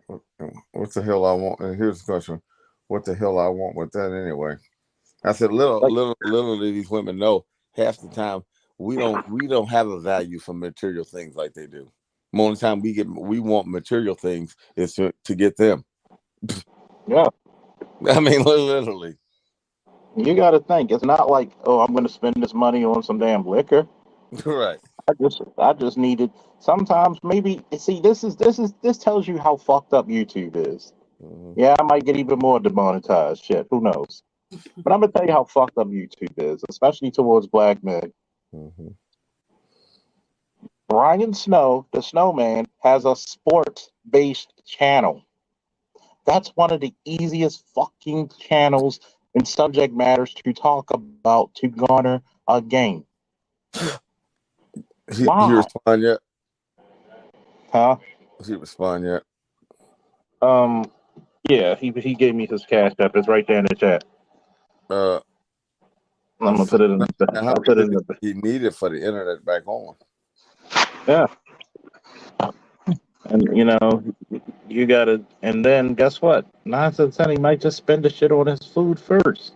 Hey, you know, and it's like I was looking at LaShawn. I'm like, dude, I'm like, what the hell's wrong with you? The whole time he was talking, because it was like he was coming at him. He was coming at him like he was coming at him like those people that say, Time out, hey, if you're y'all. gonna You get know what's beer, wrong with me? if you're gonna get Y'all beer, messed up your lives, and then he came with Snowman like Snowman was gonna use it for some beer. Right. I'm gonna have to Thank take. I'm gonna have to put you in timeout for a minute, LaShawn. That was fucked up. Right. I mean, but you hear me, Charles? Let me drop came off to here, him man. like, I'm gonna help him out. I'll be right back. he came at him, man, like he was trying to get some beer or something like that. He's like, if you're gonna get some beer, don't lie. You know how it's not. It's trust me. And I knew him for years. It's tough to be a man, to be a father, and to have to ask somebody, "Can I stay with you?" Because me and my son has nowhere to go. It's bad to be a father. Can I get a couple of dollars? Because I don't have gas to get to work. Can you watch my son because I have nowhere else to turn? I have nowhere else to go. You can't do that to people. I may joke about the Kanye thing, but he's not.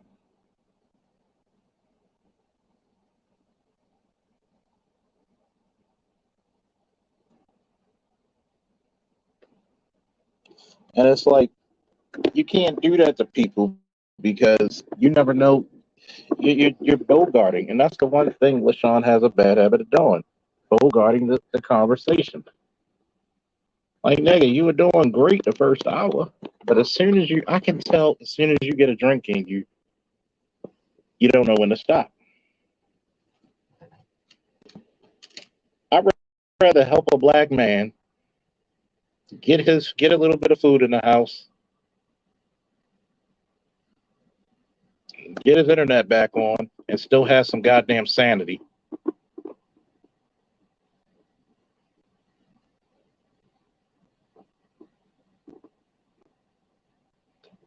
Instead of like, do you know how high the suicide rate for black men is?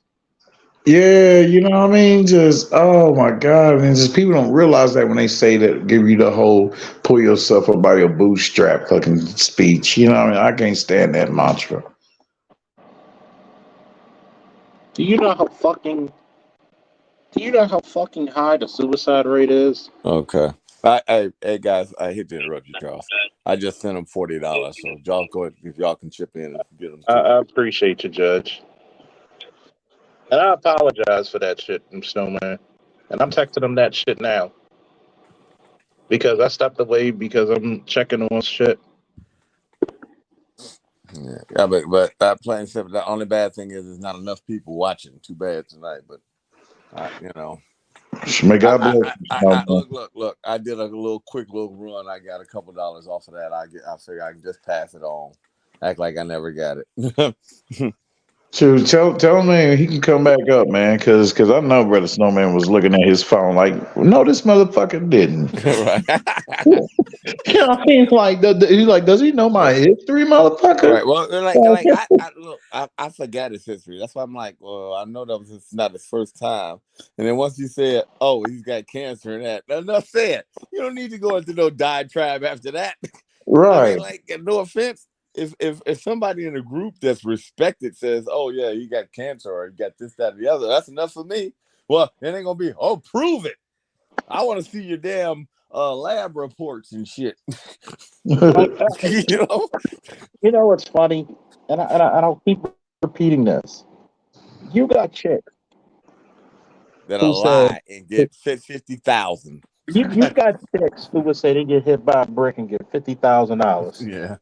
You hear me?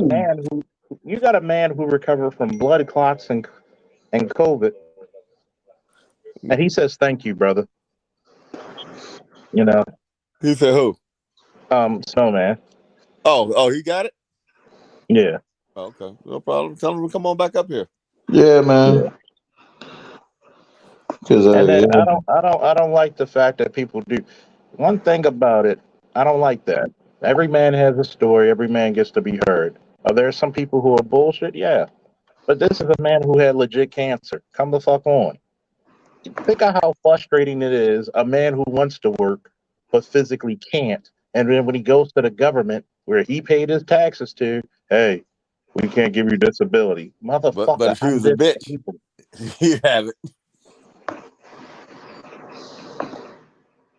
But and think then about it. If he was a bitch that look, if he was a bitch that didn't give a care about his kid and all like that, he'd have a place to stay, food stamps, money for damn bills, all that shit. Yeah. I mean, you would think that there would be, or if he was a motherfucker over in Ukraine, you see how quick they sent that shit. I don't know. I mean, he's probably having a hard time getting food stamps too, because I don't see why he shouldn't be able to get fucking food stamps. But this is the problem too. Is the problem when you're going through all that with the state? Like I got some people going through that with trying to get Medicaid now. Things are actually turning the corner for me. You're getting better for me, but I know a couple people it's getting worse for. They're having trouble with the paperwork. Like the people are not filing out, or they're not getting back to you. Or this is what they just give an example. I made an appointment for some glasses. They're like next month. I'm like, what?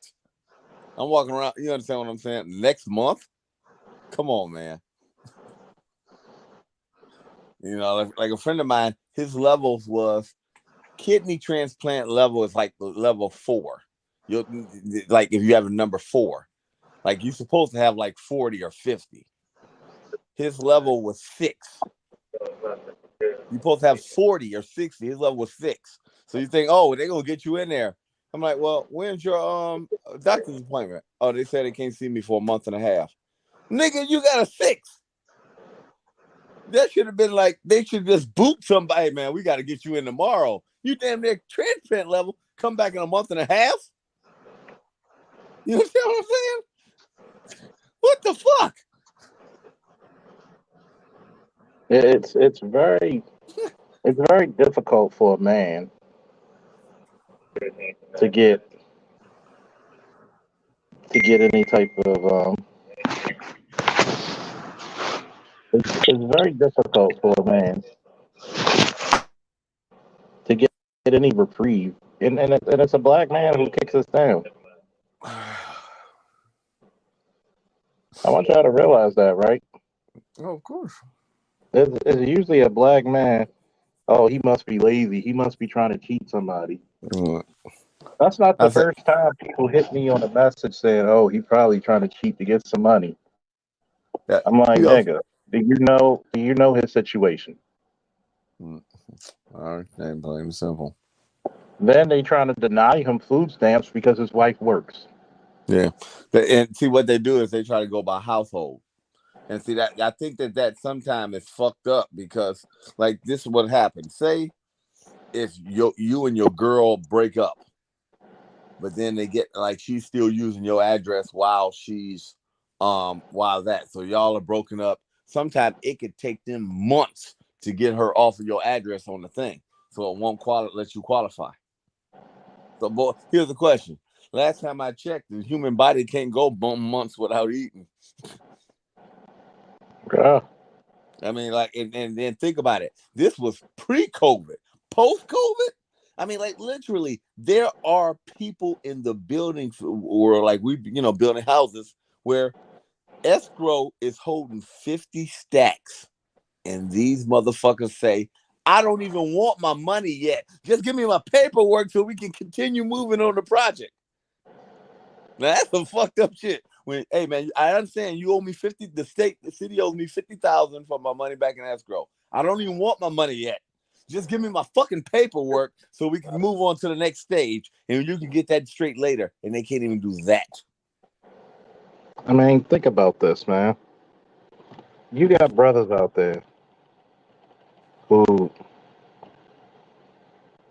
are really hard, and it's like, it's bad enough. You think you might have to get a lawyer, but here's the catch-22. Can you afford They take 33%.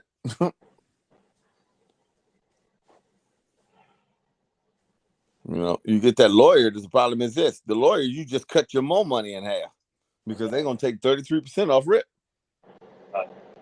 And the sad part about it is, the motherfuckers are gonna immediately try to drain you. Well, no. This is the bad thing. What happened with me when it came to that case is they had owed me money when I reached MMI, and the paperwork was all screwed up. Literally, this is what happened. We walked in the door. They never called the case. Before they said, "Hey, we're gonna call the case," the city said, "Oh, we realize it's a mistake on the paperwork on our end. We're going to give it to you." They never swore. He said, "Oh, yeah, we realize it's a mistake," before anything. The judge just walked, "Hey, man, we realize it's a mistake on the paperwork on our end. Don't worry about it. Don't worry about it. We're going to approve it." I mean, literally, the judge walked in and said that. No, hey, nothing else. That was 33% of the money gone. And I was just like, what? He was like, "You realize you should pay the lawyer fees?" No, well, we don't do that. I'm like, you just realized that you guys made a mistake and you just cost me $4,000. Too bad. Just like, whoa.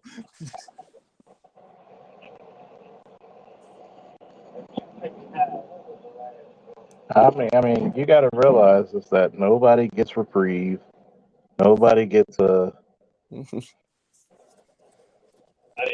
nobody gets anything.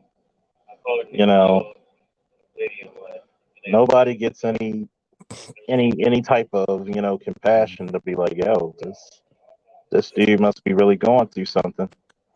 Yeah. Hey, share that clip if you can. That one's from Black Round Stream, Big Bro Black Round. I made a clip out of it, but I also have the original video of what he shared. If you could put it in the guest stream, like if you could like put it in the stream and just put it up there. And, I'll put it in the back chat for you. Yeah, I'm on the phone. And it's crazy because I can pull it up if you want on your computer and pull it up, but how to do it on the phone. And I'm like, dude, Oh, okay. a lot of people A lot of people say shit that they shouldn't. Yeah, sometimes you just. Did you go out to Baltimore against you? Mm-mm. Oh, okay, but yeah, No, I just stopped. Oh, okay, I yeah, just he's. stopped because He I didn't realize. forgot you said he was on your phone. What didn't you? Yeah, I think Yeah. he didn't realize that. He's not the brightest bulb, and didn't realize it. And I'm like, you got to look at it like sometimes you don't get the choice of you don't get the choice in lot in life, and that's that's a good reasoning. A lot of fuck we got the manosphere is because who else is helping us but us? But us, right? Well, hopefully we can get a couple other people to help him out, find out. I mean, guess what? That's his story. I hate telling a man's business, even though he'll be candid about it. But we forget that we forget that we could be in that spot very easily as well. Thank you. We forget very quickly. Mm-hmm. Oh, you always talking about money. Because unfortunately, as a black man, if you ain't got no money, unfortunately, a lot of people ain't gonna give you no money. Boy, that's why I tell motherfuckers, boy, hey, you better remember King Nebuchadnezzar. Yeah. These motherfuckers ain't helping you get any money. You should know that. We know that. We ain't stupid. Think about this shit. I'm a black-owned security. I'm not only a black-owned. I'm a police-owned. I'm a goddamn war vet-owned security firm. And I do have to apologize for the comments that Lashawn made. If I offend, I will begin by saying, if I offended anyone by asking for help among the brothers, then I apologize profusely. But as someone who's been part of the faithful few, as Charles has said to me and many others many times, and to use Charles's words, my brother, my champion, my savior, that's what I'm calling upon right now. I said this when I recorded one of my first episodes of Diary of a Mad Snowman. You know why a lot of black men. I know, I like that. Hey, there's gonna be years of this, okay? You know why a lot of black men are in the state that they're in? Because they're too chicken shit to say 3 simple words. I need help. And I'm not talking about the guys on this panel. And Judge Dre, thank you for being one of the first ones to ride to the rescue. We got to be able to say to each other. And Charles said this to me while I was laying in a goddamn hospital bed. If you need help, say it aloud. Because I tried keeping it to myself. That's when Charles got a hold of me. That's when Jody got in my head. That's when my daughter Sonia, my son Dakota, everybody said, look, Snowman, you're one of the strongest men we know. But if you need help, say it. Well, hey, look, I mean, like I said, I made a couple moves this month. I mean, I can see brighter days ahead, but I'm in the transition phase before it gets that way. Yeah, I got you. But yeah, like I said, look, I'm a lot better off this month than I was last month. It's like sometimes you can see the end of that tunnel, and when you get there, it's gonna be good. Where at the end of the day, you be like, God damn, I don't see shit. It's pitch black. and that when my studio got cut, when the internet went off in my studio. I will say this about LaShawn. He says, say what you need. So I said what I need, and I get that kind of backlash. We got to be able to say what we need. We got to be able to, here I go using a big word as a black man, communicate, man. Well, that ain't the thing, bro. They want you to suffer in silence. Yeah, suffer in silence. Well, I'm not suffering in silence anymore. No. I'm not doing it. I faced cancer down. I stared cancer down and kicked it in the ass with the help of my wife, my children, my grandchildren, and the guys on this panel. Damn right. Butt cancer. Screw cancer, damn it. Listen, it may have gotten my dad, rest his soul. It may have gotten my mom, rest her soul. And it tried to get me. But I kicked cancer's ass. Charles said it for me while I was on the road one afternoon. I kicked cancer's ass.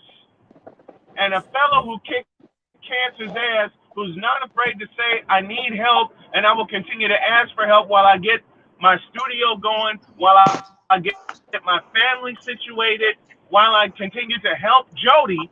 Hell, Jody is the reason I'm above ground. Because Jody looked at Duke Cancer Center's words of the tumor is inoperable and said no. I just want to say, may the Most High God bless you, bro.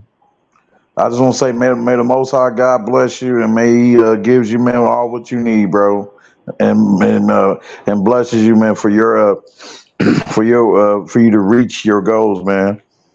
And I'm And gonna tell you, man, one of the blessings he had is actually Jody. amen. Believe it or not, Yeah, because if it wasn't for his wife, Joe. he doesn't. A lot of y'all don't even know Snowman's story. And I mean, he was literally found in the bathroom unconscious, unresponsive, Mm. by his wife and his daughter. That's you talking about man to fuck up. How can you man up when you're unconscious? Riddle me this shit, Batman.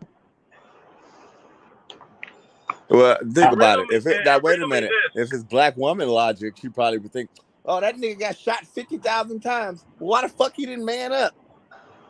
He could have taken 60,000. You know, be some stupid shit." But we ain't women around here. We already know it's only a certain amount you can do, bro. See, these would be my lessons in brotherhood, man. I took a bullet among bullets. I stared cancer down and gave it a stone cold stunner into oblivion, and that's the bottom line because Snowman said so. Amen. But God damn it, even given the fact that I'm here, I wasn't supposed to make it to 50. I just turned 51, just like Jody has. Jody's a month ahead of me. For her to encourage me by saying, you know, I do want you to get a job, but I also want you to never quit doing your live streams and your sports because that's going to be our $1 billion moneymaker. As Charles said a few days ago on an afternoon live stream, two things. A, Jody is the reason I'm above ground on 2 counts. And B, that's a real woman who will look you in the eye and say, I want you to soar. Jody's told me that since day one. Y'all want to know why I celebrate Jody every day? I didn't tell this story when I recorded. I will tell it now. And Charles is the only one that knows this story. When I found Jody in 2018 and we found each other online, I was on the verge of killing myself. I am no longer afraid to say that aloud because I lost my daughter. I moved out of Dayton. Ohio, because of a mix-up with a woman I was seeing at the time. This was the end of 2017, early 2018. I discovered Jody in July. We met in September 2018. If I hadn't gotten to July 21st, 2018, when I turned 46, I wouldn't be here. What part of Ohio are you in now? Oh, I'm in Indiana. I'm south of Indianapolis. Okay. Indianapolis? Okay. I moved the bloody fuck out of Ohio May of 2018 and came home. First to Chicago to do some baseball, and my buddy Matt Troja from the IHSA granted me a real present. Listen, when I wrote to Matt through Messenger, I was homeless. I had somewhat of a beard going. I wasn't bald, okay, because I hadn't had a chance to shave. When I wrote to Matt and I said, Matt, how much would it be? What are the broadcast rights fees for me to come do some baseball for the 3 and 4A state championships in Joliet? Because I need the solace right now after the hell I've been through in the past 2 months. His next words to me were, come to Joliet. I got you. That's a man riding to the rescue of a man who needed it. And 2 months later, I met Jody. That's funny. I met 3 months later, I met Jody. After Matt said to me in May of 18, come to Joliet, I got you for the state championships. You don't have to pay any kind of fees. And then I go do the championships in June. Matter of fact, 1 week before what would turn out to be Jody's birthday. And then July of 18, we met. We talked online. We got to know each other. We told each other all of the shit that we've been through, her and me separately. And we met I called her September 1st, 2018. And once I heard her voice, I knew I was a goner. We've been together since that day. And I'm not giving her up for anything or anybody. Anybody tries to lay a finger on Jody or my children or my grandchildren, they're getting a foot put in their ass, and I'm walking that sumbitch dry. Jody is the reason I'm here. Yeah, walking it dry. I am. Shit, my dad's attitude is all through me when it comes to family. And to say one of my favorite lines from Stone Cold even further, anybody lay a finger on my family, I'm going to stomp a mud hole in their ass and walk it dry. Dry. God damn it, where's my shoe? And I wear a 15, God damn it. And I wear a 15, God damn it. God damn, I thought I had some big feet. I'm only 14. Man, you're talking to a fellow who once upon a time was over 400 pounds and way out of shape. Here I am today because of surgery. Had to take a couple extra organs with it because they wanted to make sure I had no cancer whatsoever. 6'5" and 252 pounds. Yeah. I ain't gonna lie. I sit up here and say I get it. I've been through a lot of life and stress. Yeah, look at my mom's husband now. My stepfather, he has cancer, and this is like his third time going through operations and all like that. And he's beat it the first 2 times, and he's back again. It's just like, oh. And like I tell you, I've been through a lot of stress. But somebody said, hey, Dre, go through the shit that you've been through or take cancer. I'm like, take Dre's life for 500, Alex. Yep. Take that shit for 2,000 with a daily double behind that motherfucker. And think about it, considering how much I've said online. Like, it's some motherfuckers that said they wouldn't trade places with me for all the money in the world. I get it. I mean, one of the chapters I recorded for my Patreon series was me losing my daughter twice. Once to a forced adoption and once to death. Within 2 years of each other.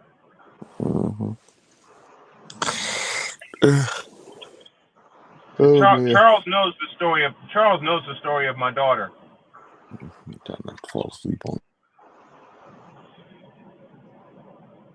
Charles knows the story of Donna, my baby girl. She would be 10 today if she was here.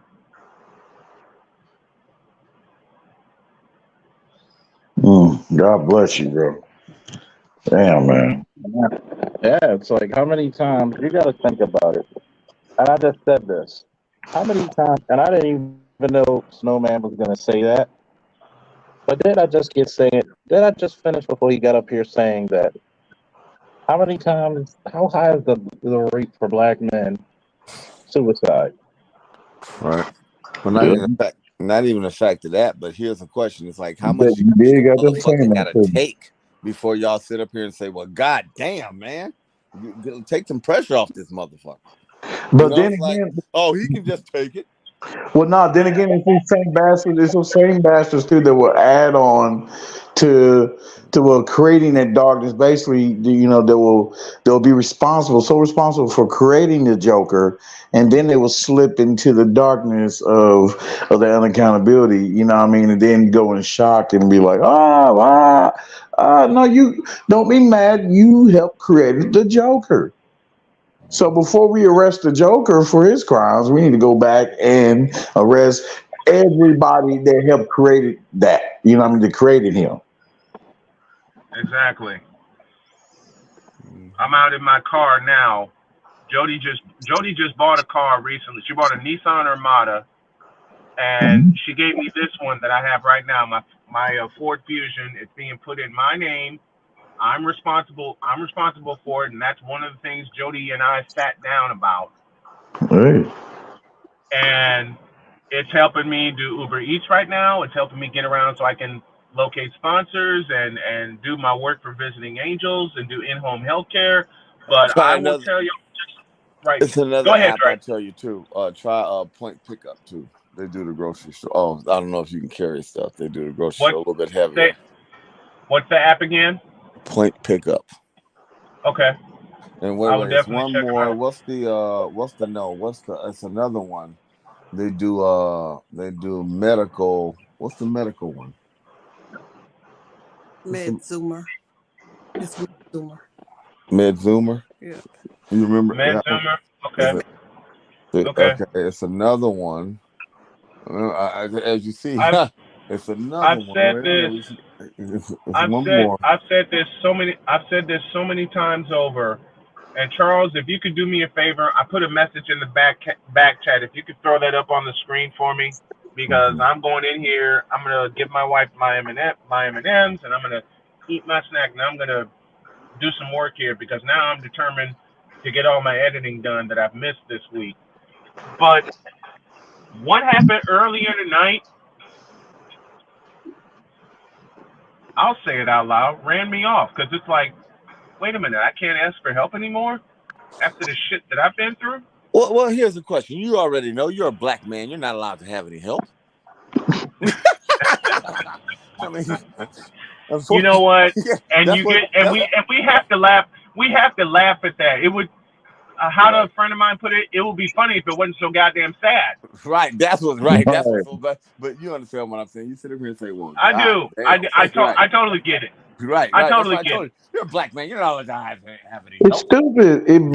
To be heartless is to be stupid because you're. I mean, come on now. Like you acting like you're so powerful enough, like to where God ain't so powerful himself to where he can just depower you and have you groveling with the pigs, eating off the ground. You know what I mean? That's how that goes. Yeah, man. And I'm tired. All right, let me step away. I'll be back up in a minute. Okay. I mean, it's like this. Like, look, I've told people this in the past. People ask me, why you give $1 to a homeless guy? That's one less dollar he got to rob. Well, here's the question. I tell them all the time. I said, I'll give $1 to a homeless guy before I give $1 to a homeless broad. Right. I tell them, I said, why is that? Because no offense, you can always sell some ass. I mean, I hate to say it like that, but also too, evidently, all your ass had to do is be cordial. There's a simp out there somewhere. I mean, they got multiple resources for I mean, like literally to be a woman, and especially if you just a 4 or better, and homeless is a damn. I mean, come on now. I mean, you got to be utterly,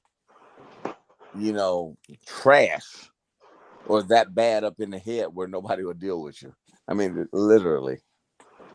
What does that say about you? Because black men have some of the lowest standards. Garbage men in the dating world. How many times I say it? I mean, right. And I'm like, you can't even get a black man? What the fuck? You really, like I tell them all the time, you really got to be fucked up. I said that before to their face.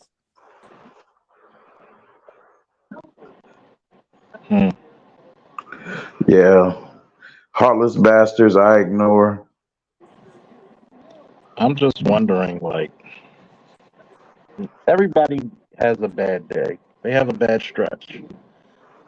You got to realize something about Snowman. He's a walking miracle. You have blood clots in your lungs. You had fucking.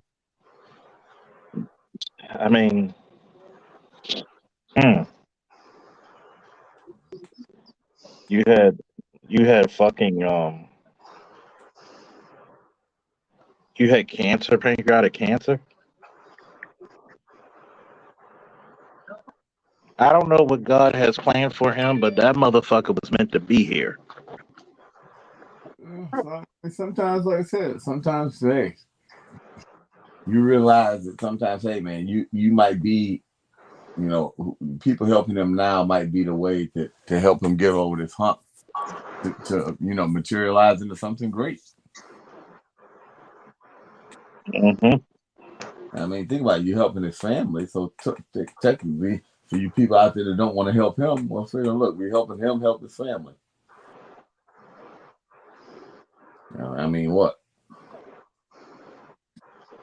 Buy one less drink for a broad at the bar who probably ain't gonna give you no pussy, and then 6 months later she'll probably be hitting you with a Me Too case or something. So just go and avoid that and just help a fellow brother out.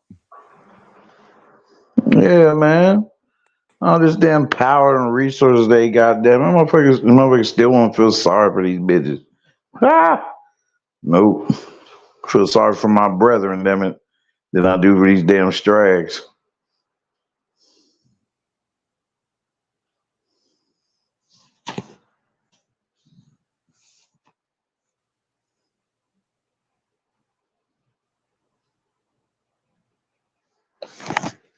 New idea, Charles. Here we go like this. You said we should add this. We have new initiative. From now on, until we get these programs started for men, we should start a movement. No, we should start a movement where we're not going to, from now on, 50-50 on all dates. They pay for their own things. And if money we would have spent on them go to a fund, and we need to set up something to start that for men, till we get all these homeless men off the street. I agree. I ain't look, but now, no, people say, well, what do you do? Oh, no, I don't pay for your shit no more. Period. You want to be with me? It's just like this. My money that I was going to spend today is donated to this fund. That's a movement right there. We're going to start. Maybe we can start our brother's keeper right there.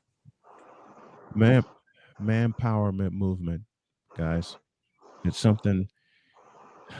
I'll tell you all this one. When I was living in Michigan City in 2017, and the worst thing you can do to a man is insult his children or his family.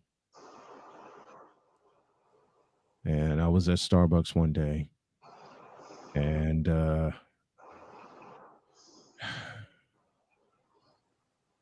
former friend came up to me, and I was already on the verge of going completely off. You know why men don't know their breaking point? Because it's continually broken and put back together by someone that's got no business being in their life. Yeah, definitely about that. That's a good line right there. I had to use that. Stolen. Go ahead. I want you to use it. I want the men on this panel to use it, but you know why a man doesn't know his breaking point? Because because it's constantly broken and put back together by someone that doesn't belong there. Held together by bubblegum and duct tape. And sometimes, as the great Jim Ross said, sometimes you run into problems not even duct tape can fix. How about that shit? But she looked at me while I was thinking of Donna, my daughter. And this is shortly after finding out she had passed away. And she looked me in the eye and said, I know you've hit rock bottom. And I went completely off. Or as my beloved says best to me, when she gets in a situation, it was at that point I went the fuck off.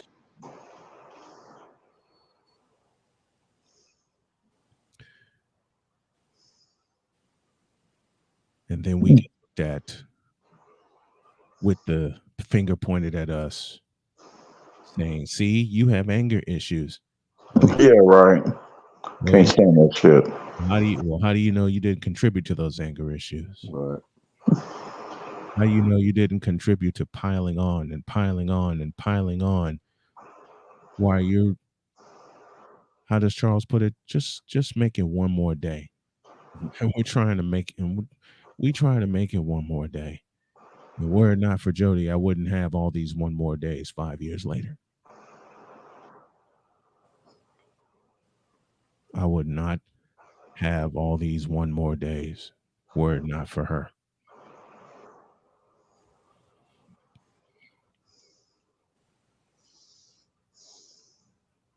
Since I've met her, she's become, is, and forever will be my inspiration.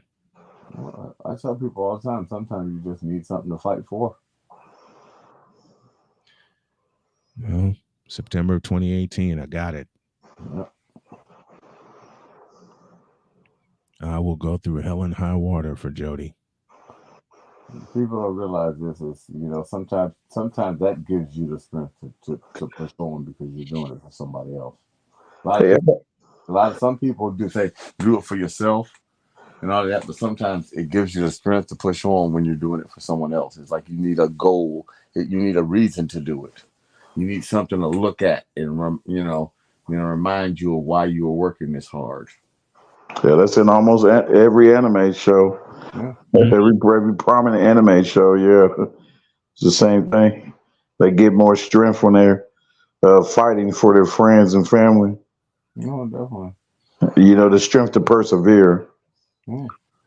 Well, like I said earlier, anybody lay a finger on any member of my family, I'm stomping a mud hole in their ass. Shit. The one thing you don't fuck with is a man's family. Verbally, physically, emotionally, or whatever. And there have been days. You can do it if you want a death sentence. Yeah, exactly. If you want a death wish, you go ahead and mess with him. But if you don't, you leave him alone. Right. You want a death wish? I know. Plain and simple. Trust me. She is the one that makes me laugh on days where I don't want to laugh. She will come up with something out of the blue. And she calls me tall man around the house. She'll just come up to me, wrap her arms around me and go, "Okay, tall man, you need to laugh, and I got you." Same on days when she's had a bad day at work, I'll come up behind her. I'm like, "Okay, Dr. K, I got you."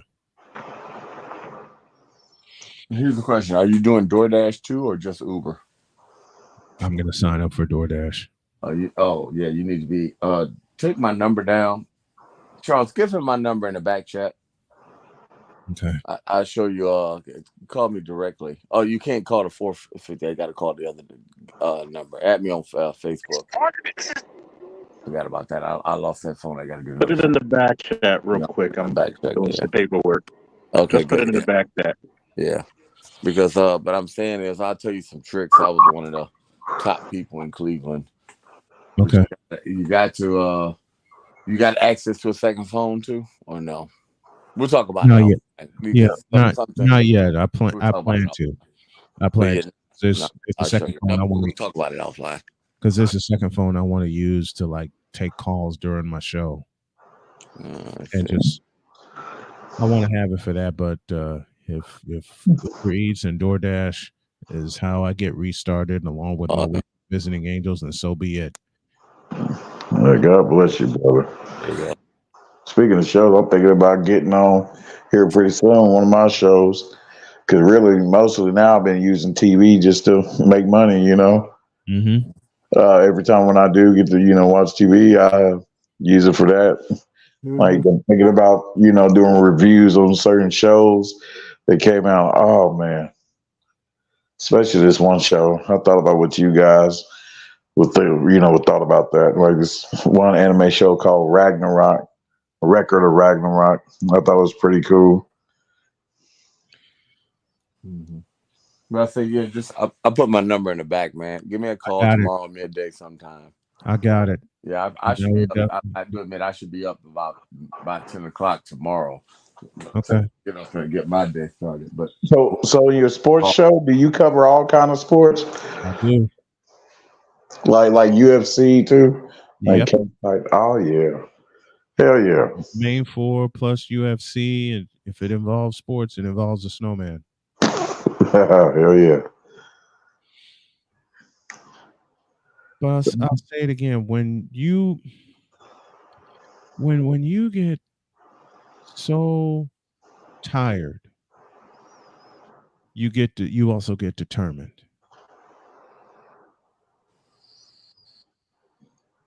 And I'm determined to turn what I'm doing into $1 billion a year. In the face of everyone saying to me, well, you need to have a real job to make goals like that happen. And in the face of people saying to me, well, you need to think realistic. Fuck that. I close every day show with dream big, do bigger. I close my show with those 4 words because I want people to do that. I want people to do that. Dream big, do bigger, damn it. One of the biggest things that men have lost or have had beaten out of them, the ability and the nerve to dream big and then go after it.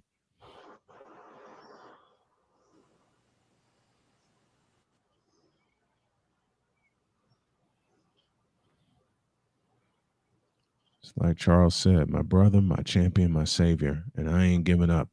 I don't want y'all to give up either.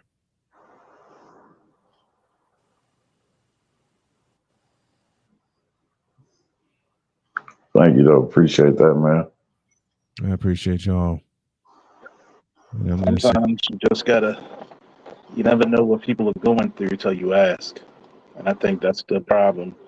We don't have, I've always said, who helps Superman? Who helps you? Who helps you? I think that, there's going to be times when I'm going to have live streams where I'm talking about this subject matter. Mm-hmm.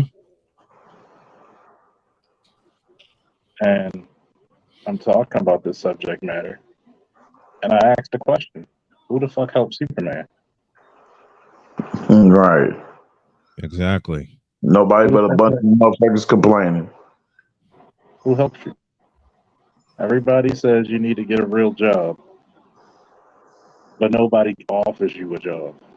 My nigga mentioned Superman. Boy, don't get me started with Superman. Boy, it pissed me off. Them motherfuckers complaining. Nobody helps Superman. Exactly. Nobody does. And I mean, I want you to realize this shit. Nobody ever helps Superman. No one. No one ever helps Superman. And then here's the fucked up part, right? When you actually look for help and you say, "Look, I want to work." Yeah. What do you get? You get everybody's ass to kiss. You get everybody's disdain. Oh, why can't that nigga find a job? Well, because you said it. Because I'm a nigga. You get told you're a scammer. Yeah, it's not the first time I heard it. I'm pretty sure asking, you could have made something up like that bitch who so-called got hit by a brick and made a lot more money than trying to ask for money on YouTube. Mm-hmm. This directly relates, man, to the clip I was trying to share. It's of this one, the clip of this one doctor. Oh man, I wonder what Dr. T thinks about him. Though I know he'll probably get some good remarks about him. But this directly relates to that, man. It's sad. It's a sad state of affairs when a man who has battled blood clots in both his lungs, beat it, battled cancer, beat it, is called a scammer because he's asking for help to get back on his feet while he tries to look for work. And oh, by the way, I am looking for work.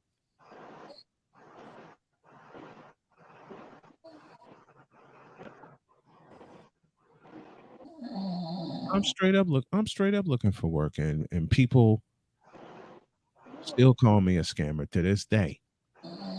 I've been fighting this shit 2 years.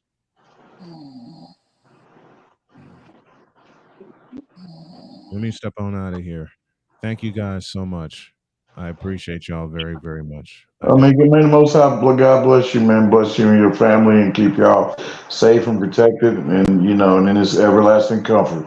I appreciate you. I love you guys. Thank you so much. Love you too, brother.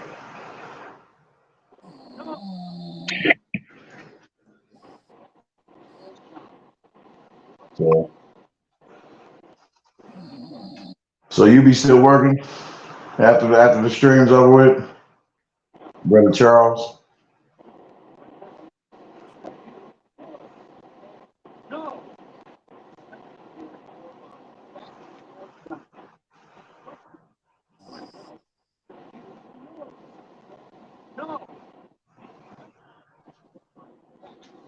Yep, I'm back.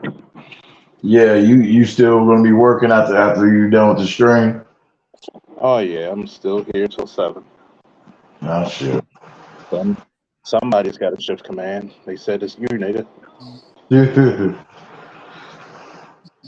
Hey, you know what though? Like, I'm not sleep on here. I didn't know it off. I'm still working. I'm just walking back and forth some days. I'm in the office and then I gotta work. And you know what though, bro? And this event tonight, on the stream, and you mentioned Superman, reminded me of something. I think I may have to go back and give my review of the whole dynamic of Bruno Mannheim and from Superman and Lois, and basically of how, like, okay, he's a black man. I'm like, really, they're really showing this this symbol, the symbol where they don't want black men to, when black men always try to achieve something of greatness, they always try to bring them down. Okay, and that's what he was trying to do. He was trying to cure cancer. You know what I mean? Like, Yeah. You don't have too much. Hey, Toya, what's up? We got Bruce Almighty, never long time no see. Said it before, said it again. Long time subscriber, the enforcer Bruce. It's kind of crazy because black men can never have any sympathy.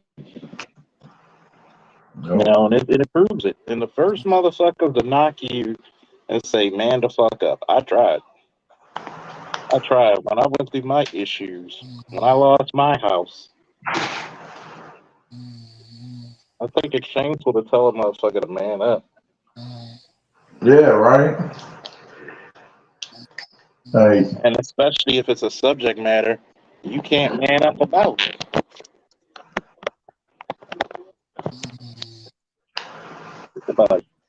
You want me to man up? Okay. Let's have a conversation about what the fuck I'm going through first.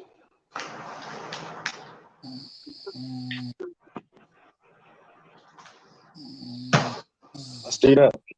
so from now on, it should be set to where, hey, if a black man needs help, help him, because of all this bullshit, man. Because of all this shit we have against us fighting wars on multiple fronts, and us not having as many resources, damn it, to help us, climb up as they do with the women, here in this country. So, yeah, man, and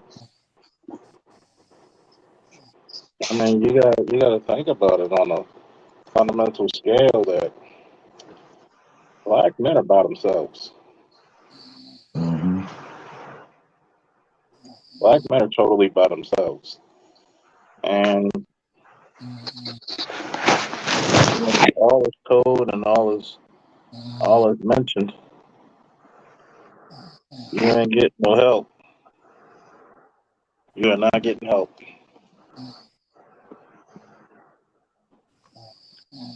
And you just and every black man is holding on by a thread. All you need you don't even need one bad day. All you need is one bad hour. Man, ain't that real?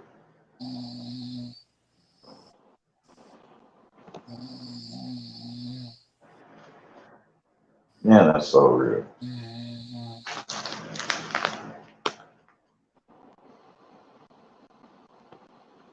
All you need is one bad hour.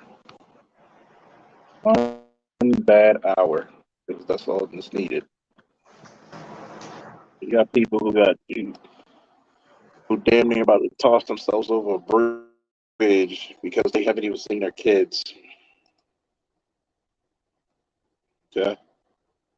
We got to stop being so fucking harsh and quick to tell a motherfucker to man up.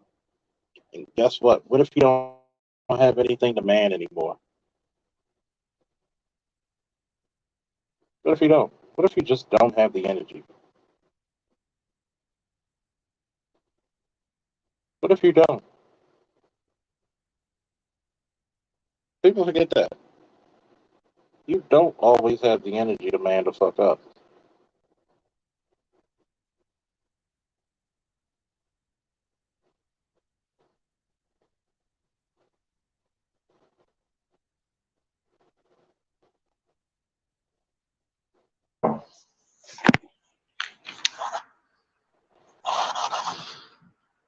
It just it pisses me off every time, and it just makes me want to be resentful. And well, I say if you are, or if you do become resentful towards those people, you know, whenever you come across them again, I believe it's righteous Yeah. because I have no sympathy for the heartless. Kind of hard to. Everybody got their struggles, man. Everybody. Mm. Let me get back to work. I'm gonna catch y'all later, either today or tomorrow. Woo, peace. All right, bro. Peace. Uh,